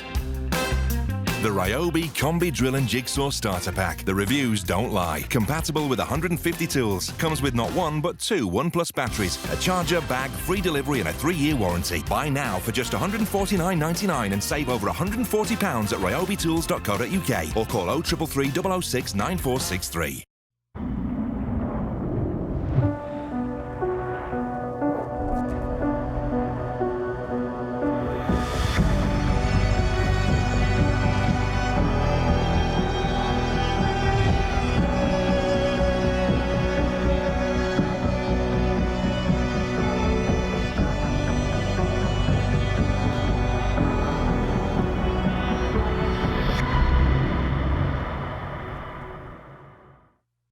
Start your day with breakfast in bed, or are you up and at 'em with a Danish instead? One focaccia coming at you, or just white sliced bread? There's an avocado just for you, just for you, just for you. Want a whole frozen section behind a skidoo? With more choice than any other supermarket. There's an avocado just for you. We were on that plane when it landed. So how does a piece of it end up at the bottom of an ocean? What if the truth is impossible to believe? There's something bigger about Flight 828. It sounds insane, but I can feel the tail fin beckoning me. You want answers? Welcome to Eureka. Brand new Manifest on Sky One. All episodes available Friday.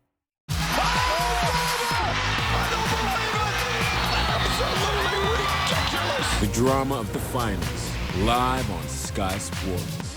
The problem with Ghislaine Maxwell is that she inherited Jeffrey Epstein's secrets. This is a bigger animal than anyone knows, and Ghislaine Maxwell has the answers.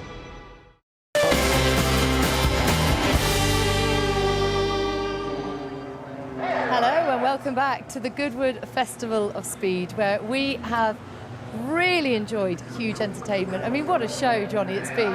I mean, this is enough to make me stop breathing. Yes, rather them than me. That's just not my cup of tea, that at all. Which I find no. hard to believe, because you It's love a bit of weird. jeopardy. Yes, no, my stomach does not cope with that at all. Okay, well, it's nearly time for the hill climb, the competitive element to this whole weekend. Tell us what it's like and Bragging how rights.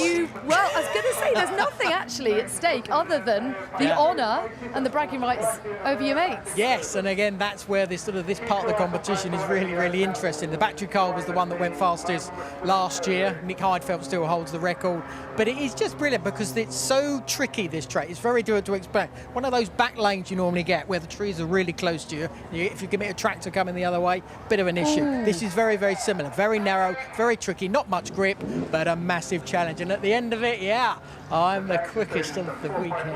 Good old quick Nick, I'd forgotten that. It's great, isn't it? It The is, legacy's still. held for some time. Okay, I mean, you talk about it punishing mistakes, and we've seen a couple of people have some little shunts up here.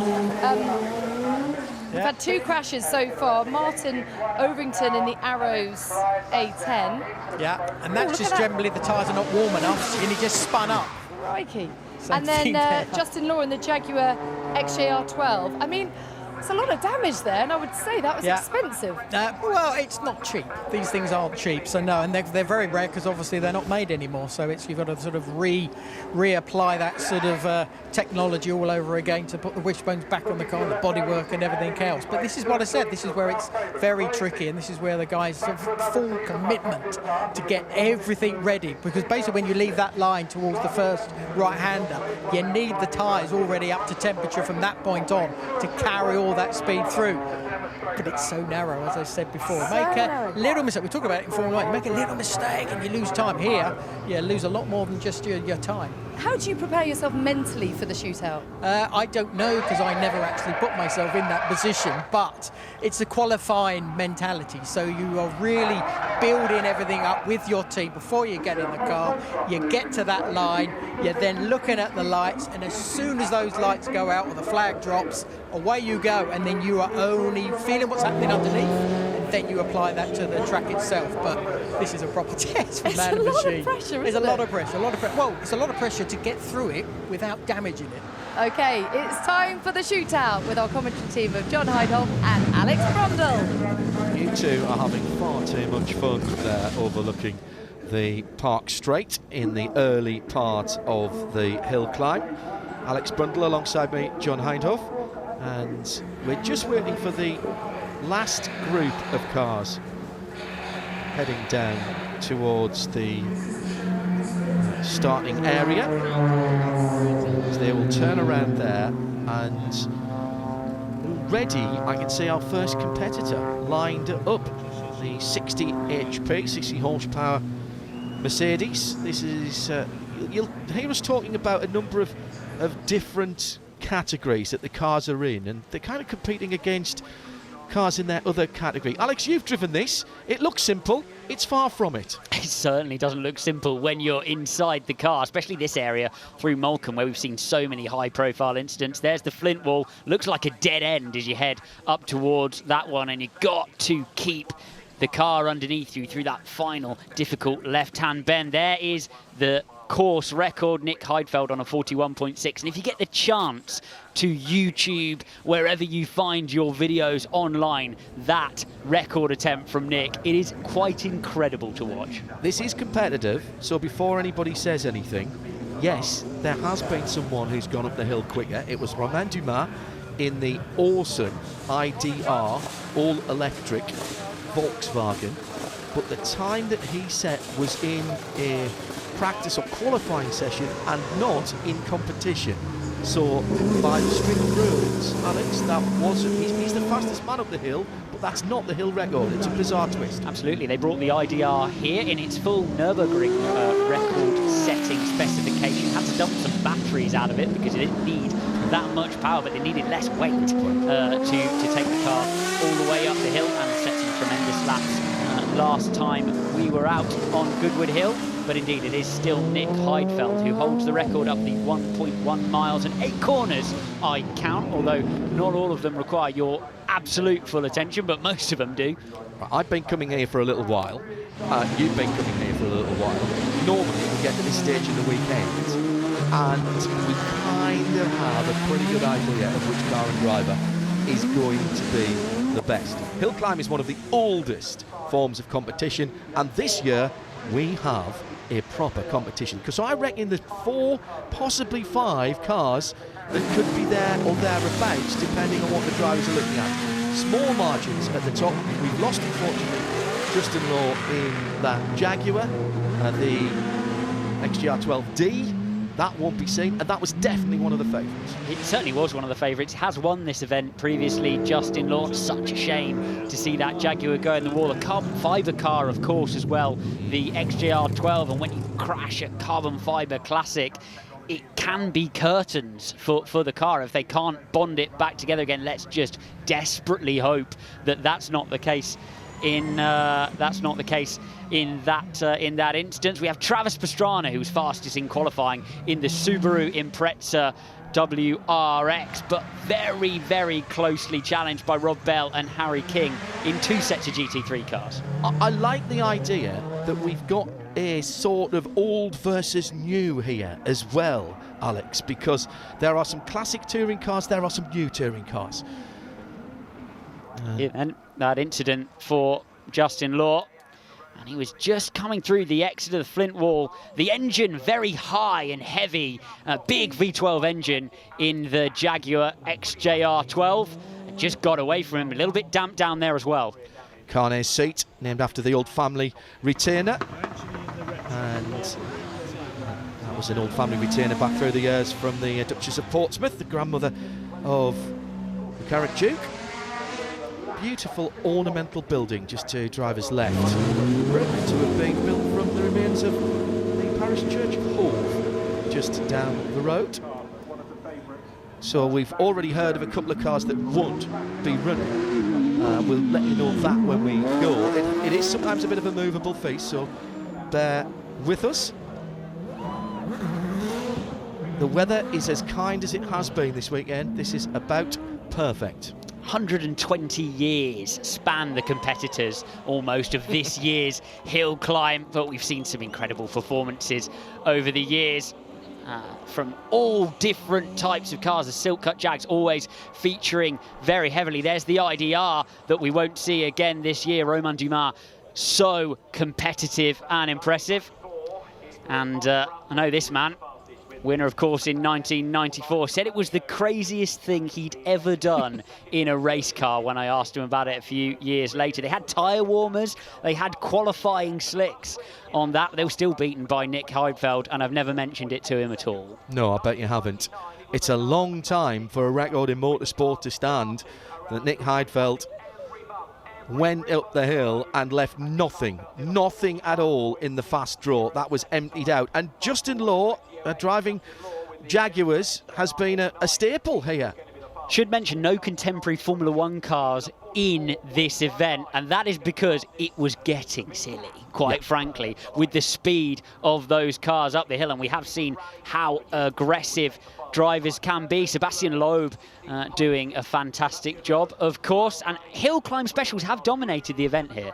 And Sebastian took the hill record at Pikes Peak International Hill Climb. This is a mile, that's 12.5 miles, starts at 9,000 feet and goes up to 14, so very different, and exactly the same formula except fully battery powered for Romain Dumas, who won Pikes Peak in 2018 and smashed the hill record there.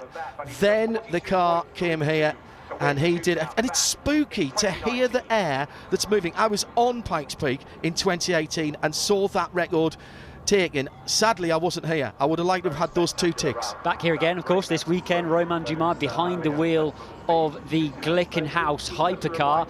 We spoke to him, didn't we, though, earlier on in the weekend, John? Yes, and he's going to be a bit careful, because that car, as soon as it's finished here, it is going to Monza for a WEC World Endurance Championship race. It's the last of the warm-up races before the Le Mans 24 Hours, which this year, of course, has been moved into August. Come on, then. At the end of this, who's the big names? Who are we going to be looking for? I think, honestly, anybody in a rally spec car, 4-wheel drive always goes well up the hill. An electric component always helps with that instant torque that electric cars can deliver. But in the end, I think the GT3 machinery, John, may well be the cars to beat. Those ABS systems, those clever traction control trickery systems can deal with the lumps and bumps of the hill. And we have the new 992 Carrera Cup car in the hands of British GT sensation Harry King. He was leaving great big lines of Michelin rubber and really hanging it all out when we saw him earlier on today. I think the gloves are off this year, and I really think this is going to be worth looking at. And just remember, with all of that variety that we've been talking about here, that some of the first cars, some of the middle cars that we see, they won't be challenging for the King of the Hill title and the fastest time today, but they are running for, as Johnny Herbert rightly mentioned earlier on, they're running for pride within their own sections. And the first car that comes out will be George Wingard in the Mercedes 60 horsepower, and this is one of the Brooklands era car. Later we'll see the awesome Subaru that Travis Pastrana is going to drive. He is not a man to, take things easily, let me say. He's another man with Pikes Peak experience as well, and he's brought that Subaru here. We'll see it later on. But what a classic 1903 machine in dark red with the skinny tyres ready to go, and 2021 at the hill climb gets underway with a little bit of a coffer splitter and almost a stall. They'll have to give that plenty of space, won't they, as it goes up the hill. The first car to have a gate change gearbox, this 1903 Mercedes 60 HP pressed steel chassis, honeycomb radiators. It must have looked pretty impressive back when it originally came out. This thing's been clocked at 89 miles an hour in competition with Goodwood. And remember, hill climb in the days of this car was such an important thing for the manufacturers, because they weren't just talking about speed, they were talking about reliability, and showing the ability to get up a hill at speed was, if you like, the Instagram, the Twitter. It was their publicity in those days. Still in the days where you're outperforming a horse, essentially, and they are showing what they can do to a driver and a co-driver, both making their way up the hill, and the complexity of operating these cars. You assume, don't you, all vehicles are going to be vaguely the same with the pedals in the right position, but when you go as far back as this, it just is not so. Well, and also potentially having to advance or retard the ignition on the steering wheel. We think of Formula One cars now about having complicated steering wheels. Of course they do, but in these days this was the absolute dawn of motoring. You didn't just invent a car, you had to invent a spark plug,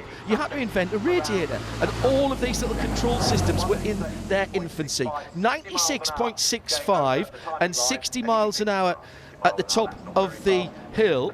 That is a Brooklands car, so let's keep an eye on that. We now move to, keep an eye on that time, Robert Blakemore in the Aston Martin Ulster. We were hoping to have two of these, but one literally had a wheel fall off earlier in the weekend. But Robert has been driving this car with some gusto. Certainly has, taking up the hill, and the other car caused a little bit of a red flag earlier on in the weekend, but the Aston Martin Ulster makes its way up. The Mon car of old, of course, and driven very, very ably by Robert Blakemore as he makes his way across the line. A little bit of fluid coming out of the front, but they do tend to drop a little titchy bit of water and oil sometimes. These can make it a bit exciting for the competitors following on. Still a little bit of dampness at the top of the hill as well.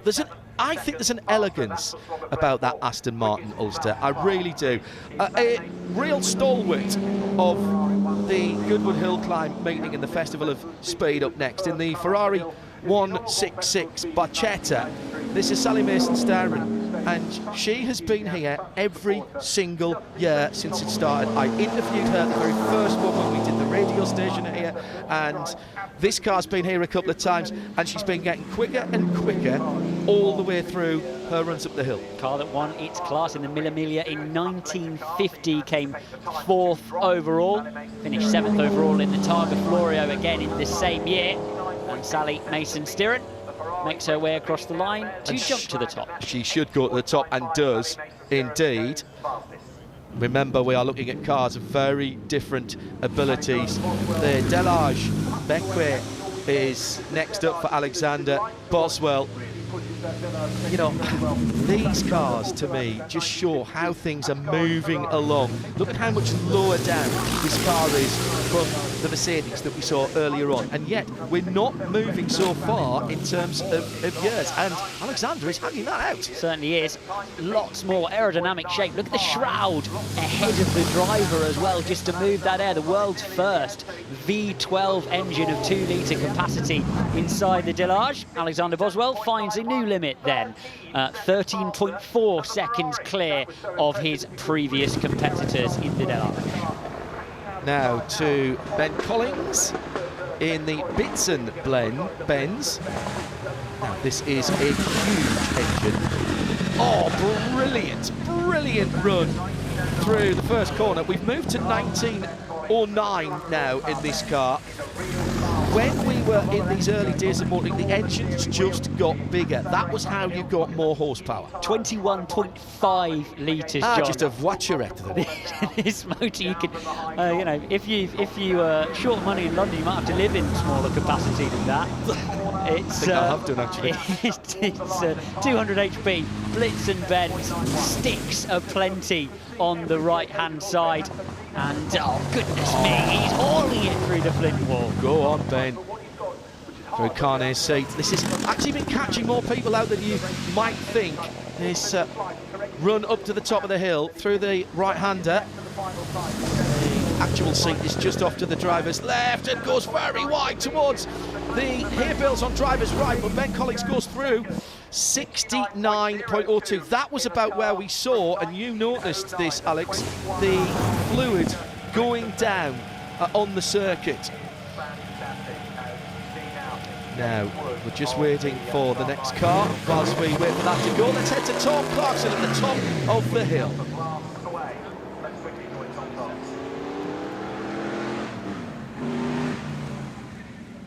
Lovely to hear your enthusiasm, and my goodness, it's mental down here at the start. So much excitement, listen to the noise. Everyone is loving it. We've just spoken to Travis Pastrana. Go for it. Over to you, Adam. Enjoy.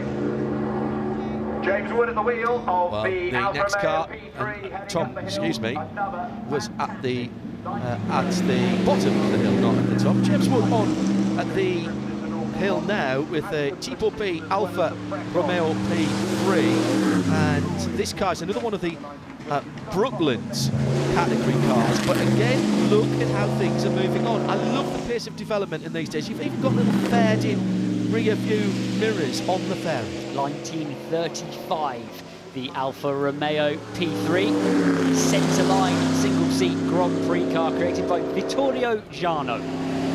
It makes its way across the line again, moving that bar forward. But notice how, as we get through the years, the increments are just moving down as we understand our motoring a little better. Patrick Blakely-Edwards understands that thing, doesn't he? PBE, behind the wheel of anything, means take 2 steps back from the edge of the circuit. This is a Fraser Nash Shelsley single-seater. Shelsley Waltz, of course, one of the great hill climb venues in the UK, which probably means in the world as well. And this Fraser Nash is low, it's nimble, and it's very, very powerful. And with Pat driving this, I think this is going to be a very good time. Long-time member of the Vintage Sports Car Club, prepares these cars as well, and he knows his business. He's absolutely soaring at the steering wheel under the through the flint wall. He's looking for the top time in the Brooklands category. Gets a little bit of a slide on, just trying to keep the power on. Every time you have a little wiggle, it's slow. Oh, he's not made it. He's gone into second, nearly 90 miles an hour though, the top speed. Now, coming up next, let's mix things up a little bit. The Tyrrell Cosworth 012 in the Benetton colours. Ian Simmons behind the wheel. And this is a car that your family knows quite well. Certainly do. This is one of Dad's, the Tyrrell 012. And Ian Simmons, a prolific, historic racer, particularly in historic Formula One. This is a beautiful, beautiful car and a beautiful livery. Look at how minimal it is around the front end. You don't have all those almost multiple razor blade type wings on the front. It's a single plane. You can see the suspension.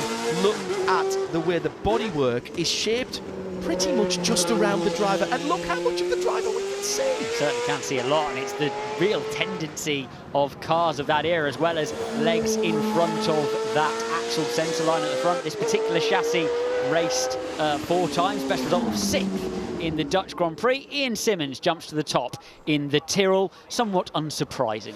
Yeah, and well, I was just about to say, we haven't had a touring car yet, and how wonderful that we see the 320 STW. This is Matthew Hull in this car.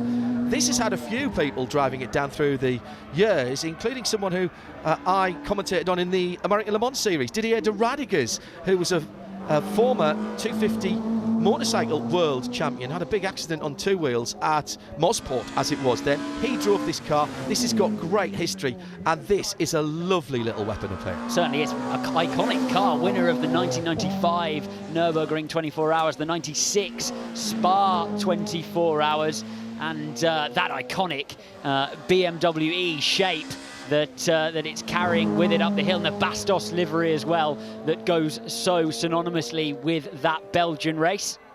2 races on the Nordschleife today, and this is a car that has Nürburgring history as well, and a decent time here. Now, it's not just about race cars here, although we have got a race driver in this. Richard Westbrook, who was a Ford GT driver, has been replaced by Paul Swift here, and that is Swifty. That's not Westy's helmet in there. Paul Swift, second generation precision driver.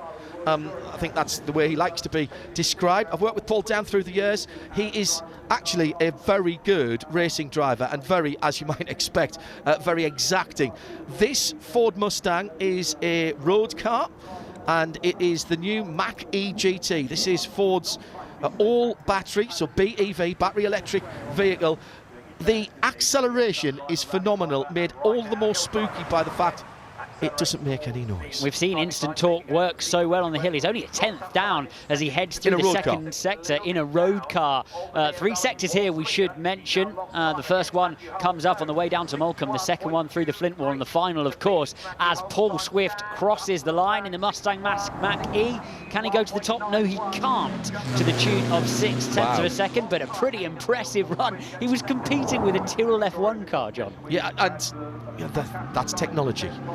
Let's head back across to the United States. We're honouring 2 maestros of motorsport this weekend in the shape of Roger Penske and Mario Andretti, and the Indianapolis 500 is the big auto race, of course, there, and specials were built for the 2.5-mile bank oval. This is one of them, the Curtis Craft with the Offenhauser engine.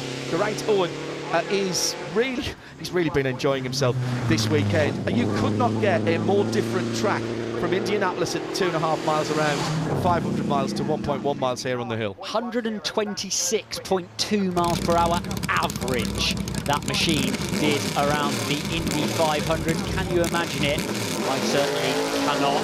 This, John, I told you earlier on, it is my favourite car here this weekend. Of all the cars, why does Alex Brundle want to take home this extraordinary looking thing? The Bill Thomas Cheetah was built in 1963 to take on the Cobras. It's got bits of the never raced Corvette Grand Sport in it. It is just a monstrous lightweight Cobra destroying machine, and they make replicas of this thing, and it's just a 60s GT monster. Look at the length of that bonnet. Look at the air filters out the top, because there are carburetors under there, and if you come from an age where fuel injection has been king, that's before fuel injection, sticking out into the airflow to get as much air as you can into the engine, because the more air you get in, the more fuel you can pump in, the bigger fire you can have inside. It was all about that. It was all about big V8s and torque in this section of motorsport history. And 9/10 off the pace. Duncan Pittaway driving that very ably indeed. Another one of our Formula 1 cars. Here's the Shadow we saw Damon Hill in earlier on the weekend. Ewan Sergeson in this car, built in Northampton. Not actually in the Shadow factory, but just around the corner at John Thompson's place. The DN1 in the Graham Hill Racing Team colours. You'll notice quite a few of the Formula cars are running on treaded tyres because of the conditions at the top of the hill, but this one's on full slicks, so that's pretty brave. It certainly is. To get temperature, you want those tread blocks moving around. Often the trick here is to run on absolutely the softest compound you have, and that can be wet. I'm just looking at that. I wonder if they're very warm wets, actually, as they came across. Right, now here's probably one of the most expensive cars we'll see on the hill. Ferrari 250 GT, short wheelbase, SWB, Emanuele Pirro driving. It's not just an ordinary SWB 250. This is called the bread van, and you can see why. These series of Ferraris named after the displacement of a single cylinder. It's a 250 car with that big extra bread van on the back. House captain Emanuele Pirro hustling it up the hill. Let's see what the 250 short wheelbase can do. Nice. So it goes to the top. So 12 cylinders, 250cc each. That is a 3-litre 12-cylinder car, and it sounds wonderful. Here's a car that I remember very well, or at least one like it. My first Le Mans in 1989, the Sauber Mercedes C9. Kenny Atchison came second that year, 4 or 5 laps behind the winning number 63. This car was actually built from a spare tub, because that's the way Mercedes did things even then, and it goes to the top. And a monster run from Kenny Atchison in that car, chassis C1A, and that was the spare one when he raced it back in the day, but he is loving his old Group C machinery.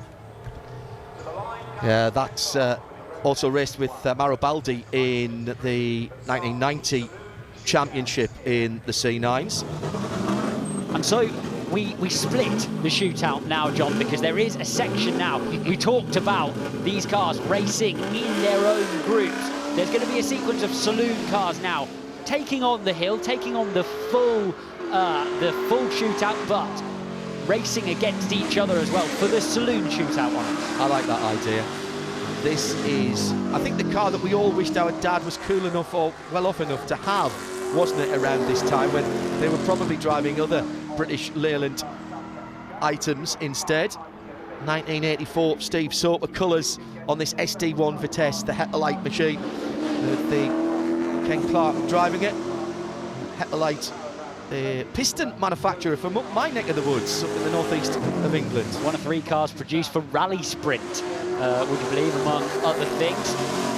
Ken Clark making the most of this machine, having to deal with a little bit of roll as well through the final part. TWR plates denote Tom Walkinshaw Racing, of course.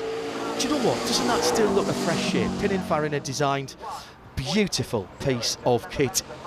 And remember that 61.8, that's important as far as the touring cars. Now, how about some controversy for you, young Mr. Brundle? Because this is Tom Andrew in an Alfa Romeo 155. It's in the colours of Gabriele Tarquini from the British Touring Car Championship, although this machine raced a period in the Italian Championship. Now, why the controversy? Nothing about that.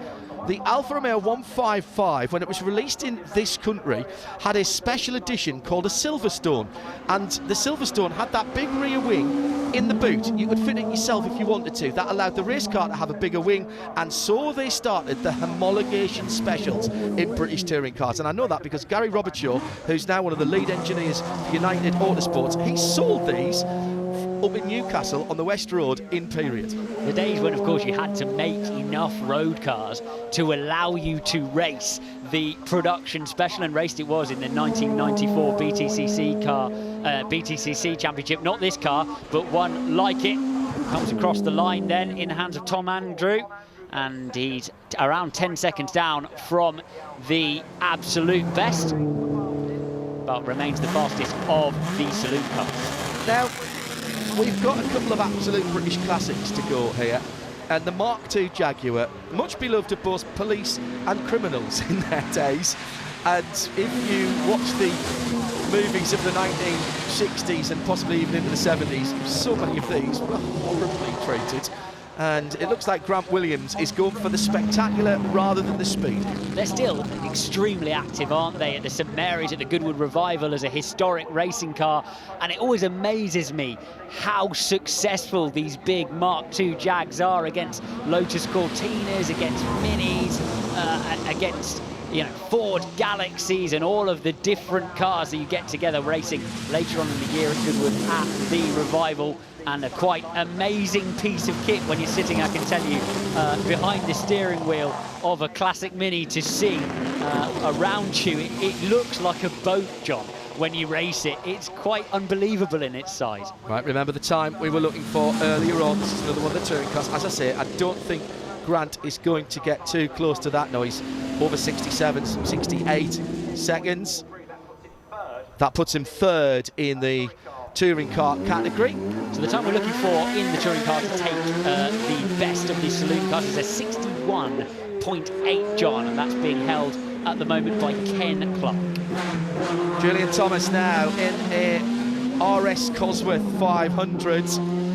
This the 3-door, 3-window version of the RS 500. There was a V8 version in South Africa which had the extra window in the back, the different shape car. What a glorious looking machine. The Caliber Andy Rouse livery on this car. The problem was that these were the ultimate, in some ways, they were the ultimate customer car when Ford brought these out.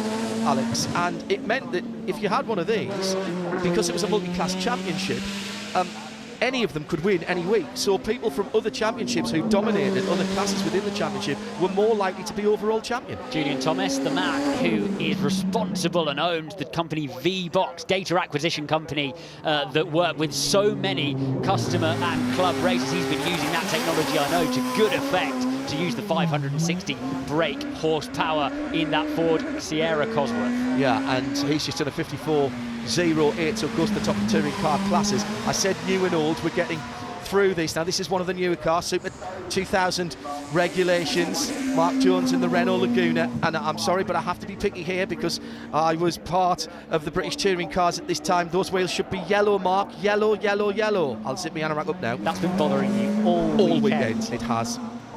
Nescafe Livio. I think it looks beautiful, and I think he's driving it very well indeed. You should stop complaining. Front wheel drive, of course, this one, as opposed to what we saw in the Cosworth 2-litre, producing, well, what do you like? About 300, maybe a little bit more horsepower. That's what they were claiming at the time, but depending on who you talk to, it could have been a heck of a lot more than that. Checkered flag is out as he goes across the line. He goes on a 56.51. Yeah, just missing out on the best time set so far by Julian Thomas in the previous run. The Sierra Cosy. Next one. If you like big V8s, and they've been at Townsville this weekend in the Repco V8 Championship. Rick Wood, Holden Commodore. This is an ex-Rick Kelly car, although not in Rick's colours.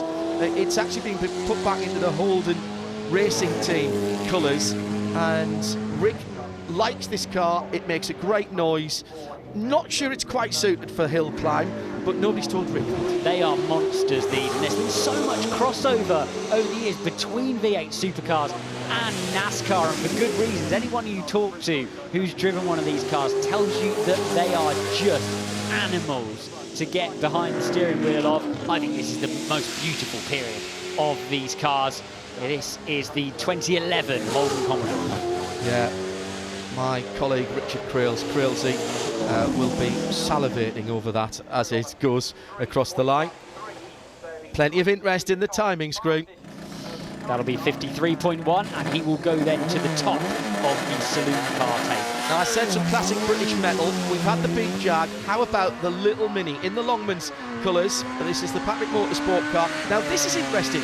Not a Mini Cooper. This is a 1275 GT, lifting and cocking the right wheel through the first corner, and this is Nick Swift, and you know Nick very, very well. That flat-fronted car looks fantastic. Nick, the absolute mini master. He prepares these cars, he builds them, he's raced them for absolutely years. Another star of historic racing, and he is absolutely ringing this GT out. Watch the brake lights going into the flint wall. Was there any kind of brake in there? I don't think there was. He said he was going to try it flat. He asked me earlier on the weekend, he said, Alex, is the flint wall still a bit wet? Because I'm going to do it flat this time. And then he sent me a text to the top of the hill.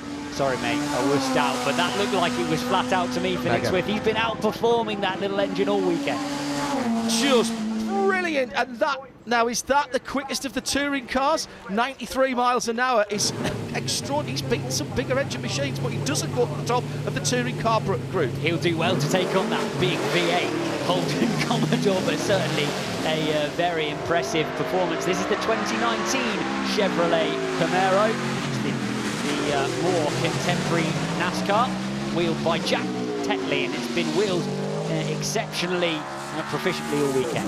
Just for those who are of a cinematographic intent, Cool Trickle's name on the side of there, and Tom Cruise was here earlier on today. Days of Thunder, right here in the south of England. Time to find out, is he dropping the hammer through intermediate 2? And he is a little bit down on where they'd been previously, but to be expected. Look at him. Dragging it. Oh, and he's a little bit on the grass, and he's lost it on the way at the top of the hill. Big. Goodness me. That's big. That's getting on for 100 miles an hour up there in that car, and the big V8 has gone around, so there will be a hold. The Rory Butcher Toyota Corolla, which is sitting at the bottom of the hill, and we have a red flag. That was a very big incident. So that'll stop things for a little while. So let's just, well, we have the driver out. That's the best news. It's good to see Jack Tenley jump straight out of that car. But it's going to take some moving, Alec, because there's quite a few bits hanging around it as well. And that, John, is why they run the cars absolutely one at a time. Yes. At this stage of the hill climb. Smart. Because they know that this can happen. These drivers are pushing absolutely to the limit to try to take hill climb honours away. And as you correctly say, that is going to take some moving. Look at how the sheet metal has been pulled back. That is literally just a single thickness of sheet metal. You can see it bent towards the number on the right hand side of the car. Underneath that, the grey bits around the wheel, that's effectively the tube frame, the chassis. The engine is mounted in a subframe at the front of that, and then that tube goes all the way through and builds the car, and you just hang the body panels on it. So they're not as heavy as they look, these cars. And they're quite twitchy, Alex. And he's just going to put a wheel. He's just going to put a wheel on the grass on the way in. And as Karun said so much earlier on in the broadcast, it is so bumpy when you get in there. But I think it's just that wheel on the grass. He's got on the dirty stuff, and it's never going to come back from there. As soon as there's not much grip out there anyway, let alone right out wide on the grass. And I'd imagine he's just absolutely wringing the road out to take as much throttle as he can through between those hay bales in that final corner. I hate to say this, but that was a decent time, even with the spin, and he was so close to the finish. Peeled back like a can opener. Exactly the right thing to say. So this is going to cause a wee delay, but we will get back to racing, or competing at least, as quickly as possible. See the marshals, and thank you very much indeed, by the way, to all of our motor racing marshals. As a proud ambassador for the British Motor Racing Marshals Club, I will say thank you to all of our volunteers here at the Festival of Speed this weekend, whether they've been on the hill, flagging, setting things up, or even helping us park our cars. It's been immaculately run and organised once again. So more than a little golf clap from us here. I think there's going to be quite a long delay here, which means we can just think a little bit about what we've seen. So Kenny Atchison with the top overall time, and the best of the touring cars at the moment still sits as the Holden Commodore, I believe, and so we will have a look at what's going on a little bit later on. Rick Wood and Nick Swift. Now I'm talking about the cars here, but we've got little and large. Nick Swift, let's start with you. Fully committed. What a great run. I can't tell you how awesome it is. It's just fantastic. I managed to go through the flip wall without braking. I couldn't do it flat, but and I think that just picked up a little bit there. A bit more commitment in the second corner. Oh, it's mega. I love it. If you had another run, is there any more time? Is there anything left out there? Yeah, I think there is. I mean, if I was lucky enough to be invited back in the future, I think I can definitely give Rick a bit more of a run for his money. Rick, let's come to you. Yeah. In the wonderful Commodore. Yeah. What a time, 53.13. It's my best of the weekend. I've slowly been learning it, cutting corners as much as I dare. Kept it flat through the last corner, which I've never managed to do until then. So just a grip issue. You know, it's too much power, not enough grip. So, but how much fun? You can't have any more fun than that. Isn't that what every racing driver wants? More power than grip? I do. I do. Nick would love that. But no, I mean, it's just, I steer it off the rear wheels. It's just really hard to do here because we haven't got 10 laps to warm it up. So it brings another dimension to it. You can't push as hard as you like because you've got no grip. But that's what it's all about, isn't it? Rick and Nick, well done. Beautiful drives. Thank you. So that is Rick Wood with the fastest time, and that was Ed Foster asking the question. So the saloon car shootout, this is intermediate. Rick Wood top with the 53.13 second, then the Ford Sierra Cosworth from Julian Thomas, then Mark Jones in the Laguna. And look at the Mini, look at the cars that are behind that Mini, 56.62. He's a smidgen away from being in the top 3. Brilliant time from Nick Swift. Interesting situation for Rick Wood at the moment, because I believe he runs the Nissan Skyline GTR, which is still Correct. to come, with a very, very fast Jake Hill behind the wheel of it. He's been absolutely rocket in that car throughout the hill climb session, throughout the qualifying, and so he may well be ousted by a car that he owns and runs. But still, it's an excellent job for Rick Wood, and Julian Thomas well in there as well in the Sierra Cosy. I love the variety that we've got in this saloon car category. Absolutely joyous. It really is. A beautiful weekend. Had a tiny bit of a splash on Friday afternoon. It looked worse than it was. It didn't rain for that long, but it did dirty up the track and slowed things down a wee bit. But Saturday and Sunday, it's been great. As far as the weather's concerned. Let's go down to the start, where Tom Clarkson is reporting for us. Well, it's burst my bubble. We had so much excitement down here at the start line. My eardrums were being deafened as people were warming their engines. They were warming, of course, the tyres to get off the line, and it's all gone quiet. Drivers out of their cars, as you can see, and everyone taking a quick bathroom break. But I did just want to catch up with Sam Hancock, big friend of Goodwood. And Sam, when you have a red flag like this, you've had the build up, and then suddenly, where are you at? Tell me about it. It's a weird feeling, because actually it's been such a relaxed weekend, and drivers in the change room saying how nice it is to come to a semi-competitive weekend with no pressure. But there is a sense of pressure build up for this final shootout. So I have to confess to taking it a bit more seriously. I was sat in the car, strapped in, helmet on, iPhone out, looking at onboard videos from my previous runs, thinking, oh, I can take that a gear higher and that a gear lower, whatever. And now you've just got to somehow let all that go, then find it again, build it back up. And I'm near the front of the queue, so I'm going to have to kind of zone back in pretty quickly, I think. Tennis players at Wimbledon, isn't it? The rain's come down, we go off the court, now we're coming back on the court. Look, tell us a little bit about this motor. It looks beautiful. What's it like to drive? They're just fantastic. I think massively underrated. There's a core group of people out there that really appreciate the M1 Pro car for what it is, and I get it. You've got a mid-engine 3.5 litre straight 6 open pipes, phenomenal sound. They throw flames out the back. You've got that induction noise that you hear from the driver's seat. The noise is superb. They've got a 5-speed manual gearbox.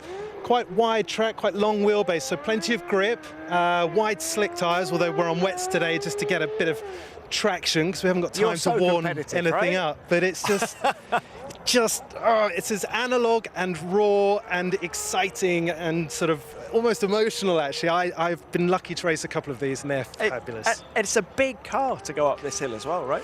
Yeah, but it's quite well suited, because it's got a little bit of ride height compared to other things. A little bit of ride height, so some compliance over the crown and the road, and just enough weight to roll and kind of load up the corner that you need grip from. So they do work quite well. Yeah, I love it. Look, it's great to speak to you. Thank you. Good luck. Now look, we're just going to go back down the road here, because there's a car I want to speak to you about.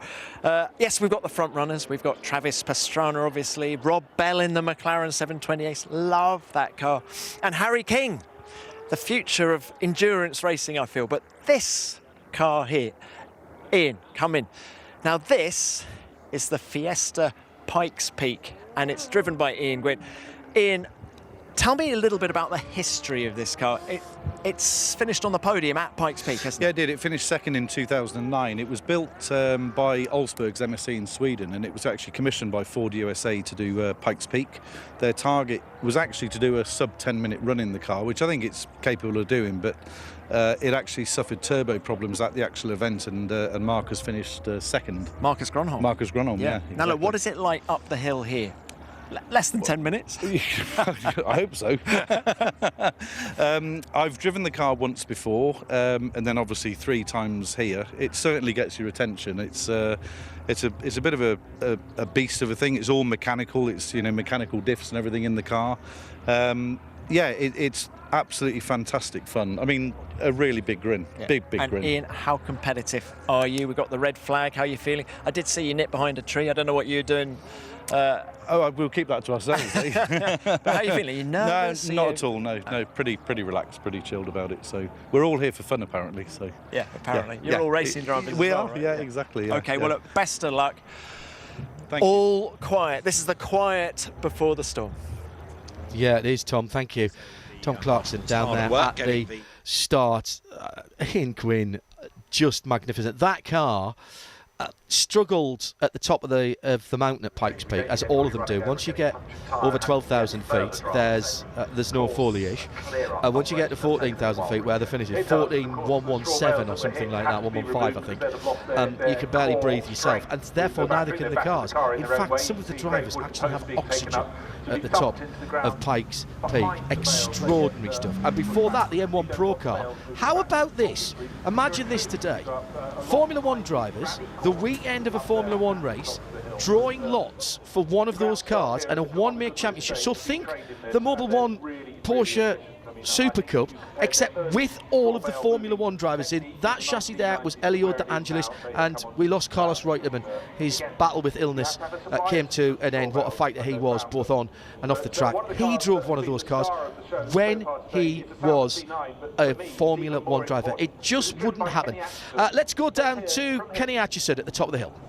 Kenny, if I told you at the start of this weekend that you'd be leading the shootout halfway through with a time of 52.27, would you have taken that? Absolutely. I mean, I'm really pleasantly surprised that I did a 52. I think my first run was 83, and the guy behind me caught me up on Thursday. But I've never been here, so I knew I would get quicker. But the car's just really nice to drive. It's got good downforce.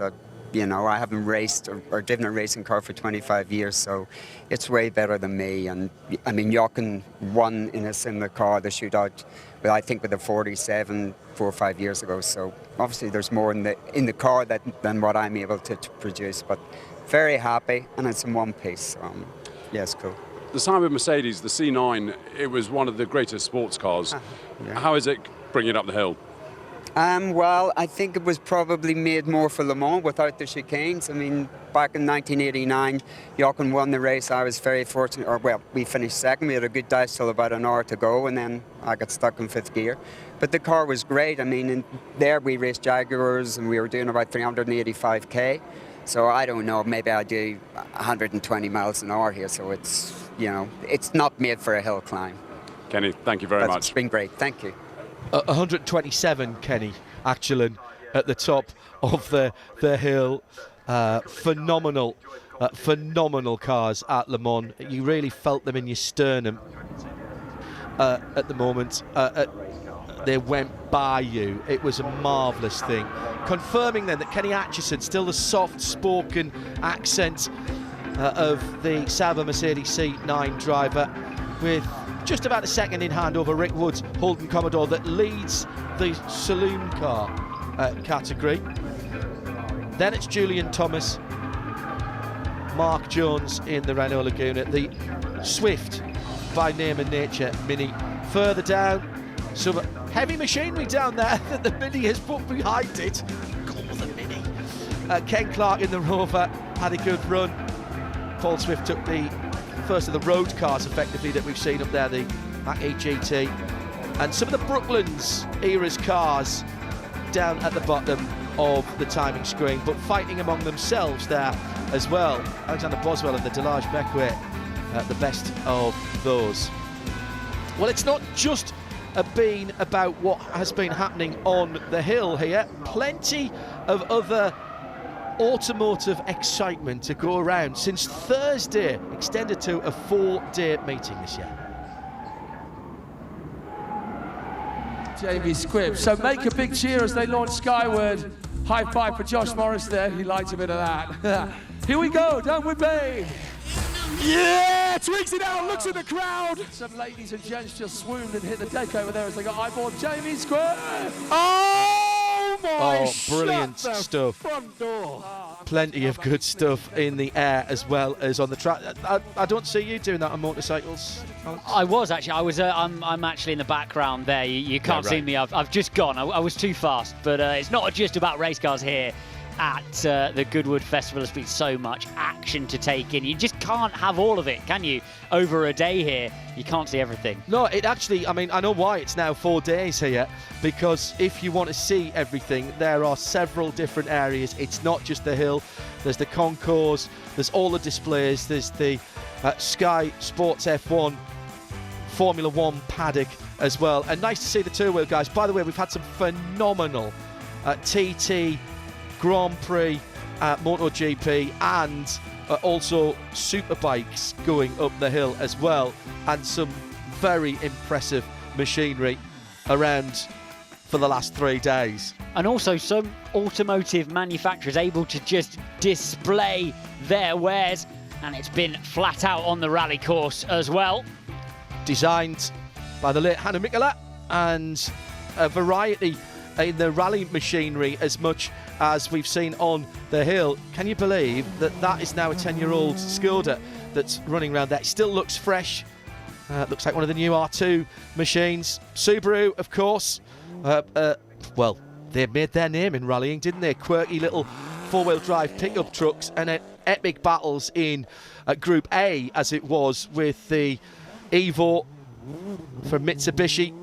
And you can see by the status of some of these cars, Alex, that they weren't being driven kindly. Challenging rally course this, certainly, for the owners and the invited drivers of these cars. And as you say, toying with the edges of the circuit surface as they demonstrate and compete in the cars.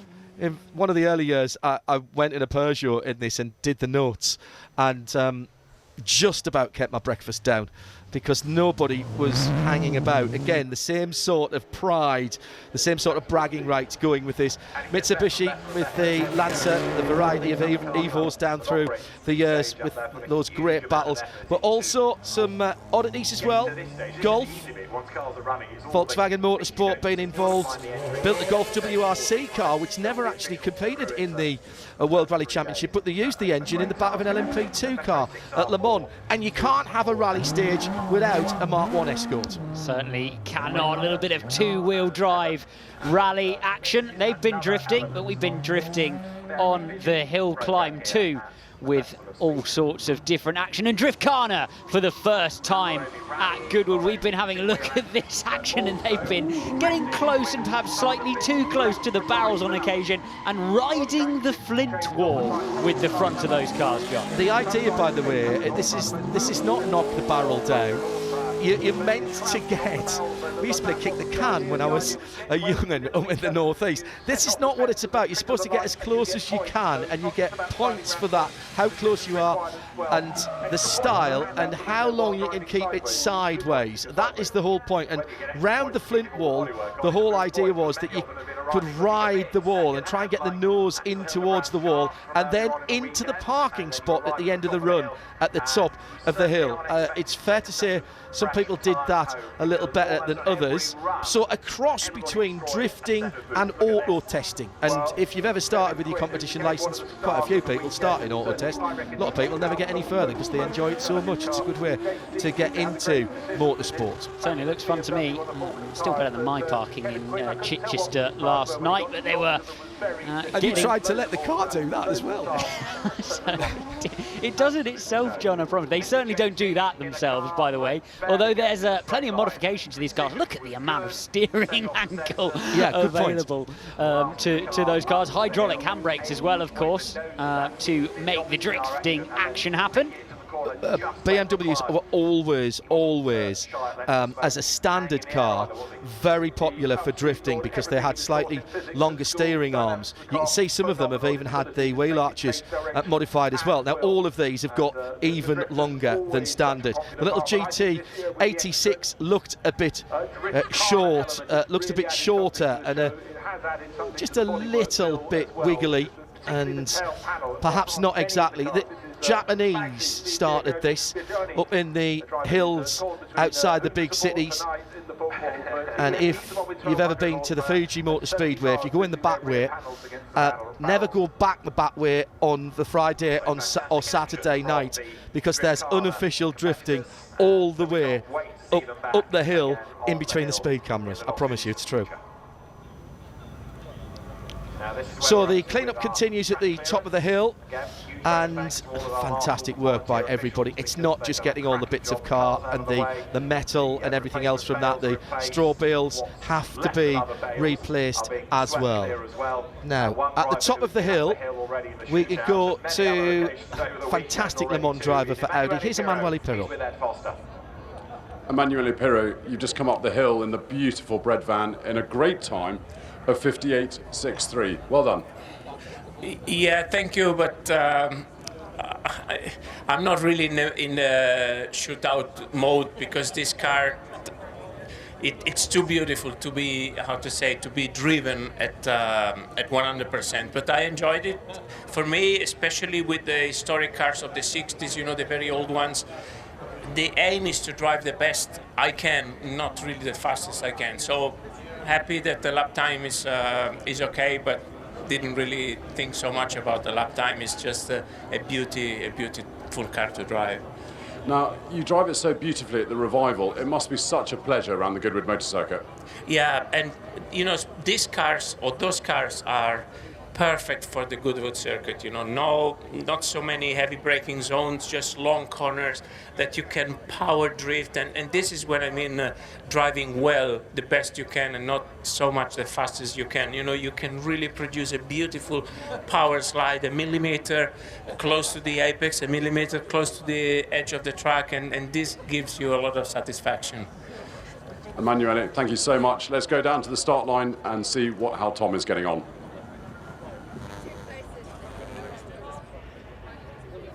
So there is the start line. What you're looking back, this massive asphalt, this is where they warm all the tyres from here to the start to get ready to go. And as you can see, the drivers are now putting their balaclavas back on. The tension is starting to build. We heard from Sam Hancock a little bit earlier about what you do during a red flag. Well, it's all starting to happen. We're going to have the engines firing up and all of those donuts and wheel spin to get ready for the off. It's about to happen very soon, David. So thanks to Ed at the top and Tom at the start, the bottom of the hill. Emanuele Pirro, could he look any more Italian? Only Roberto Mancini better as in his Italianness this weekend. Your Grace, a few weeks ago, you probably didn't think this event was going to go ahead, but what a fantastic weekend. I think from all the Goodwood supporters, everyone here, a huge thank you. No, well, we're absolutely thrilled it's happened, obviously, and the team here have done a fantastic job to get it ready in the time we've had. So, and it's just great to see so many people back here, everyone having a good time, everyone smiling, and the weather's sort of behaved as well. So, no, it's been fantastic. We've really loved it. I'm so pleased everybody else has. Now, you're a motorsport fan. Surely this must be one of the most exciting parts of the weekend for you, the shootout. It is. No, I mean, it's a big part of it. Right from the beginning, obviously, the fastest time of the hill has been the whole point of the whole thing. So it's great to see who can be quickest and where everybody is, you know, how they're placed against each other. Your Grace, thank you very much. Pleasure, thanks. Marvellous work by everybody concerned to put this on. No event, of course, last year. The Aston Martin DBX, one of the safety and medical cars that Aston Martin are providing to Formula One this year, swapping and changing race on race with Mercedes-Benz. Certainly is. We enjoy that car through the race weekends, really giving it some around the Formula One courses of the world. Let's have a look at that course again. The first corner, part of a double right-hand section onto the Park Straight. Here is Moulcombe. If you can see it and you haven't braked, you've braked too late. The Flint Wall you can get a full eyeful of as you make your way up to Carner's Seat. And then the hill climb finish, where we've just seen that incident, 1.16 miles. And there is that average speed, over 100 miles an hour from Nick Heidfeld. And when we see some onboard cameras, which we will have a little bit later on, I want you to put yourself in the car and try and imagine what that feels like. Nope, don't want to do it. Don't want to do it.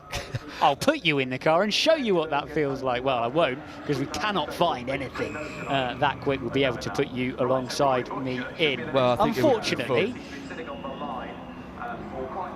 So we're just resetting everything at the start line. I saw Jake Hill, British touring car star, putting his balaclava and helmet on.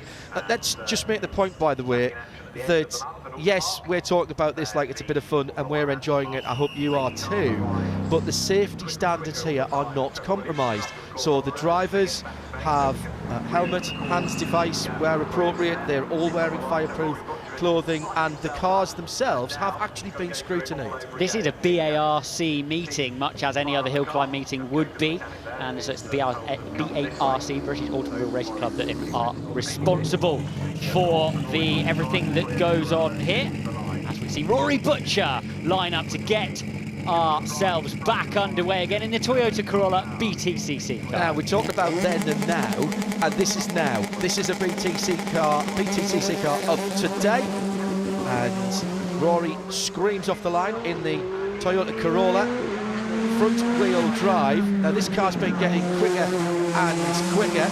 Big deal with Knock Hill today with the British superbikes up there. Now, Rory was keeping an eye on that as well, of course. Underneath the bridge and heading towards Morecambe. New generation touring car engine, swiftly to become the old generation touring car engine with the incidence of hybrid, but Rory's gone very deep indeed into Morecambe and struggling to get the front in. He was very quick off the line. Let's see what he does through the flint wall. Oh, lots of brake lights going on. Turns well though, that car. Front wheel drive, the front tyres having to do steering and putting the power down. There was just a little confidence lift through Carney's seat there as well. Now climbing the hill. Every time you lift off, that's a mile an hour, 2 miles an hour that you're not going to get back because gravity is against you as well as the clock. 53.89, just a little bit away from what was achieved by Rick Wood in the Holden Commodore. Remember, we're still in that section, that saloon car section. This will be the final car with Jake Hill behind the wheel. All-wheel drive, all-wheel steer, everything on this car. And this is an R32 GTR, almost mythical status, particularly among Japanese car aficionados. This is the car that they call Godzilla at Bathurst because it ate up everything else that the Aussies could put in front of it. And he is fastest overall through the first sector of the lap at the moment. The overrun of this thing is just magical as he heads through the flint wall. Is he up overall in the second intermediate? He is by 2.7 seconds. Jake Hill then coming up to the top of the hill, back into the daylight. It's really dark under those trees and your eyes have to adjust. This is going to be P1, I'm sure. He's gone through 3.3 seconds ahead. Under 49 seconds. Magnificent. Brilliant job by Jake Hill. That is the last car of the saloon section of the shootout. So he has won that section. And the first car jumping in. There we see then. And we haven't actually got Jake Hill arriving at the top of the screen. But he has won it. But he has won it. He's certainly in that section for me of the shootout, certainly on our entry list. So here's the M1 Pro car. Single manufacturer championship, supporting the Grand Prix. The Grand Prix stars that were racing that weekend. This is a mid-engine car, so the engine sits down and behind Sam, and he is pedaling this car quicker and quicker. Oh, have we got a drop or two of rain? Yes, we have. Oh my goodness, this is going to make things interesting. This is a two-wheel drive car. Sam may have to take his chances here as he heads up through Carney's seat and up towards the top of the hill. Just a little bit of a shimmy on the exit of Carney's seat, and look at the mess all over the road. What can Sam Hancock do? He's going to be well away from what Jake Hill achieved a little earlier on, but still a fine effort. And we do have a little bit of rain in the air, I can just see on the outside of our commentary box, John. Advantage four-wheel drive cars or all-wheel drive cars, and that's what we've got next with the awesome, the unbelievable Ford Mustang Mach-E 1400. This is Westy in that car. That's his helmet. 1400 is 1400 horsepower. Look at the snap of oversteer, and look how much it's moving around through the exit of turn 2. But this is where it's good, that electric power is going to come into play. It looks like he's got a little bit of help from the electronics as well on his way down to Morecambe. Westy, he's not up. Great driver, has driven all over the world in GT1, in prototypes, and in all sorts of GT3 cars. and with incredible experience, but it's not going to be enough here, I don't think, in this Mustang.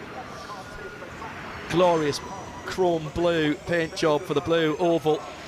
They've managed to somehow combine the styling cues from the classic Ford Mustangs down through the years into a far chunkier vehicle. Huge range on the standard car as well.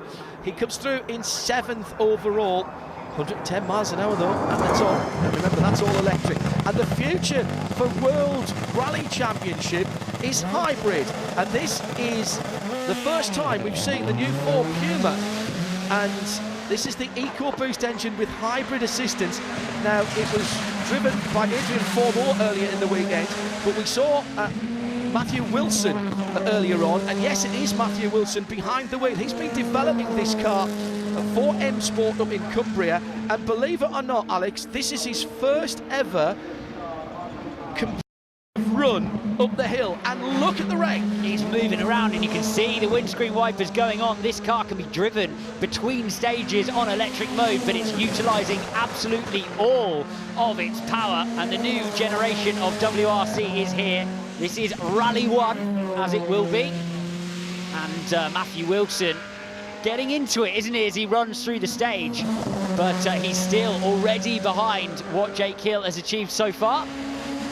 Is the rain going to prevent drivers from improving here? It's getting a little bit heavier, I can see just outside our commentary position here, John. Stay with the rally orientated cars, but going back to the Pikes Peak special that Tom was talking to Ingrid about earlier on, the Marcus Grunholm Pikes Peak Challenger, this Ford Fiesta, well, Ford Fiesta in name, I don't think there's much of the original car left. Note the huge aerodynamic devices front and rear.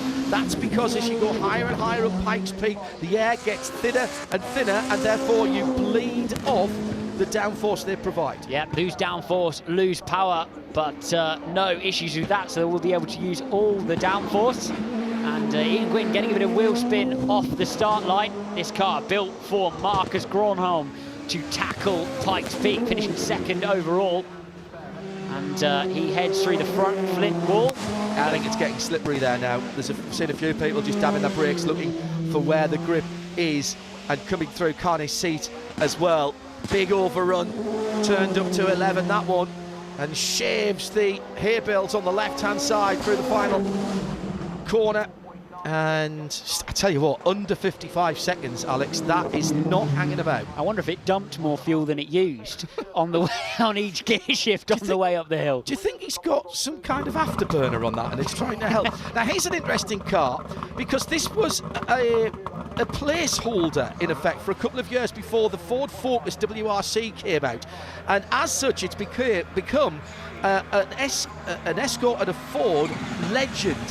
Anthony Reid is driving this, the affable Scotsman who's been around for far longer than he would like me to remind everybody. In the Repsol colours of the King of Spain, Carlos Sainz, and Luis Moya, his co-driver, and Anthony has been quick this weekend. Certainly has. Another 4-cylinder turbo with active 4-wheel drive should be good in these conditions. 50 cars were built. How many remain? We don't know, but it's an incredibly valuable car, once driven by Carlos Sainz, now driven incredibly ably by Anthony Reid, who's getting on with it here. And by the way, that's Carlos Sainz Senior, for those of you who think of Carlos Sainz as a Formula 1 driver. That's his dad, and a smashing guy as well. Across the line. Oh, that's a great time for Anthony Reid, and that's, I think, the quickest of the rally cars, 51.62. Precious tight away on Jake Hill as he stands at the top. This is the Praha R1 4-cylinder, 365 brake horsepower and 643 kilos, but 1-2 drive could be difficult in the early stages here. Alex Jirasek was balked a little bit by Adrian Formore earlier on in the weekend, and therefore didn't get the qualifying run that he wanted. I think he was a bit wound up by that. Under the bridge and heading towards Morecambe then. Watch for the intermediate time. 22, he's there or thereabout, and this car is nimble. Is that another car that's on slicks, John? I think he is on slicks. I think he's been down there. He won't have had a chance to change them, will he? Certainly not. He's really, as you say, really didn't get a feel for how quick this car could go. Almost it's danger point here. Certainly is. It's where it's slingy. Yeah. bit slidey and slippy. A little bit of a feather there. He wasn't flat through the final corner. Look at the time. He's dropped time in the second intermediate. So Jake Hill survives another car going through, and he knows he's on camera as well. Here's the spice. This is going to be quick, I reckon. Car driven by Henri Pescarolo in period 33 times at Le Mans, and Jeremy Smith has been pedalling this extremely fast. Another Cosworth engined car. Cosworth from up on the edge of the carbon fibre triangle, Northamptonshire. Slightly up through sector 1. Yeah, nice. Now remember the time he's trying to beat is a Nissan Skyline. But Jake Hill did have the advantage of four-wheel drive. This is where it's slippery. This is where getting all those horsepower through the back wheels is going to be difficult. It's close, it's position 1, nearly 2 seconds. My, that finish line came up quickly, the punch out of the final left-hander there. It's really the weight. You can see the difference in how light those sports cars are. It's drying out, I think. It certainly is. But now we've got some GT3 cars, John, and what an interesting battle. You know, you're talking about Group C era sports cars, plays GT3 of 2021 here. Well, not even a GT3 car, but because this is the spiritual successor in some ways to the M1 Pro car, because this is the Super Cup and the Carrera Cup car for a new era. On the grass for Harry King with the Michelin tyres, scrambling for grip. The new Type 992 body shell in the Porsche 911. He looks up the front end and just managed to get it to turn in to Moulcom. Over 500 horsepower. 4-litre, normally aspirated, flat 6 engine, and Harry has really taken to this. And it's just so dark through these final 2 chicanes. He's slightly down. Can he find anything through the final section? Let's see if he's flat. Through the last part, almost as he grazes the hay bales, comes across the line. Second, by half a second. Brilliant, he's gone ahead of the four-wheel drive car. That is an extraordinary run.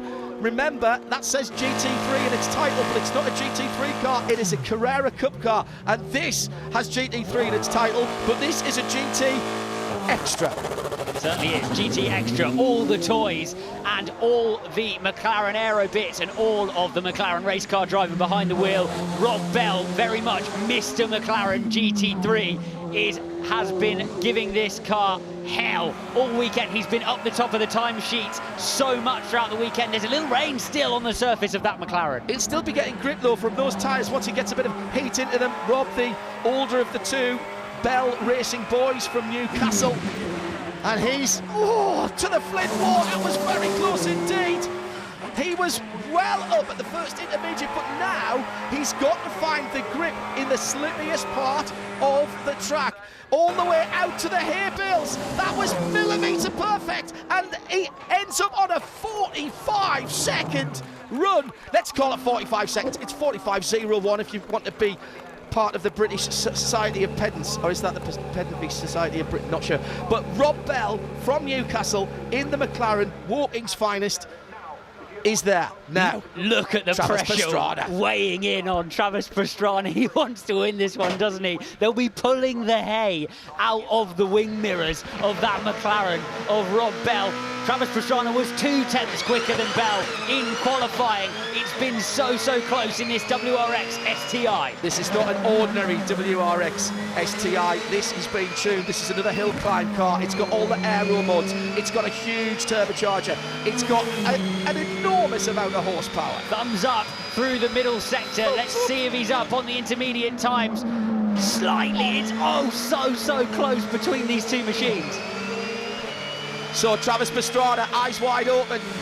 This, the final car in the 2021 hill climb, sideways through the Flint wall, and he's dropped. That sideways motion might have just cost him the king of the hill and the fastest time of today. Pastrana, fast on 2 wheels, fast on 4 wheels. How close is he? He's second. Travis Pastrana will not like that, and I guarantee you he will know where he lost that. He will know he lost that at the Flint Wall. You almost saw expletives behind the steering wheel. He knows he lost out in the Flint Wall, but it'll be Rob Bell in the 2021 McLaren 720S GT3X who takes hill climb honours here at Goodwood. Marvellous stuff. I think he was holding his breath all the way up there, and he's even got a little bit left to do some donuts. Travis Pastrana wins in 21.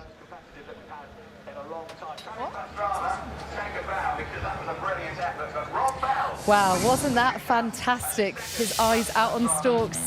And your eyes will be out on stalks for the British Grand Prix next weekend. Can you believe it? It is nearly upon us. Practice 1 at 2 o'clock. The new format means that qualifying will be at 5:25. And that will set the grid for the sprint at 3:35 on the Saturday. And the result of that will determine the grid for the Sunday. 1:30 we're on air, lights out at 3 o'clock.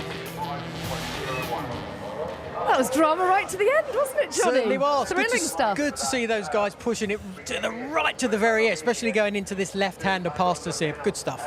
And Rob Bell, impressive stuff in that McLaren. Yeah, wasn't it just that? I think it was going into this corner. He braked so late, it was on the edge. There seemed to be dust flying up everywhere. So, yeah, I think a good weekend has been had by all. And your favourite moment? I think it was just seeing the old Formula 1 cars. They're my favourite, and I still do. Seeing Lando out in the old Senna car.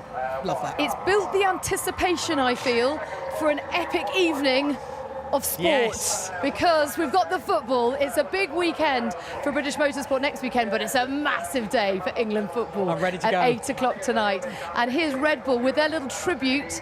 It's the national anthem played by the engine.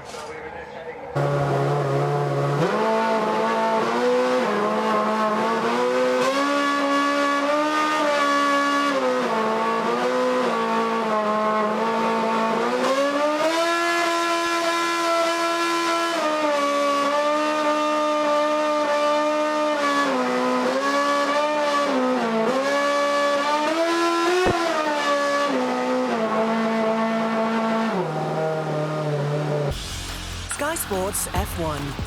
Feel it all.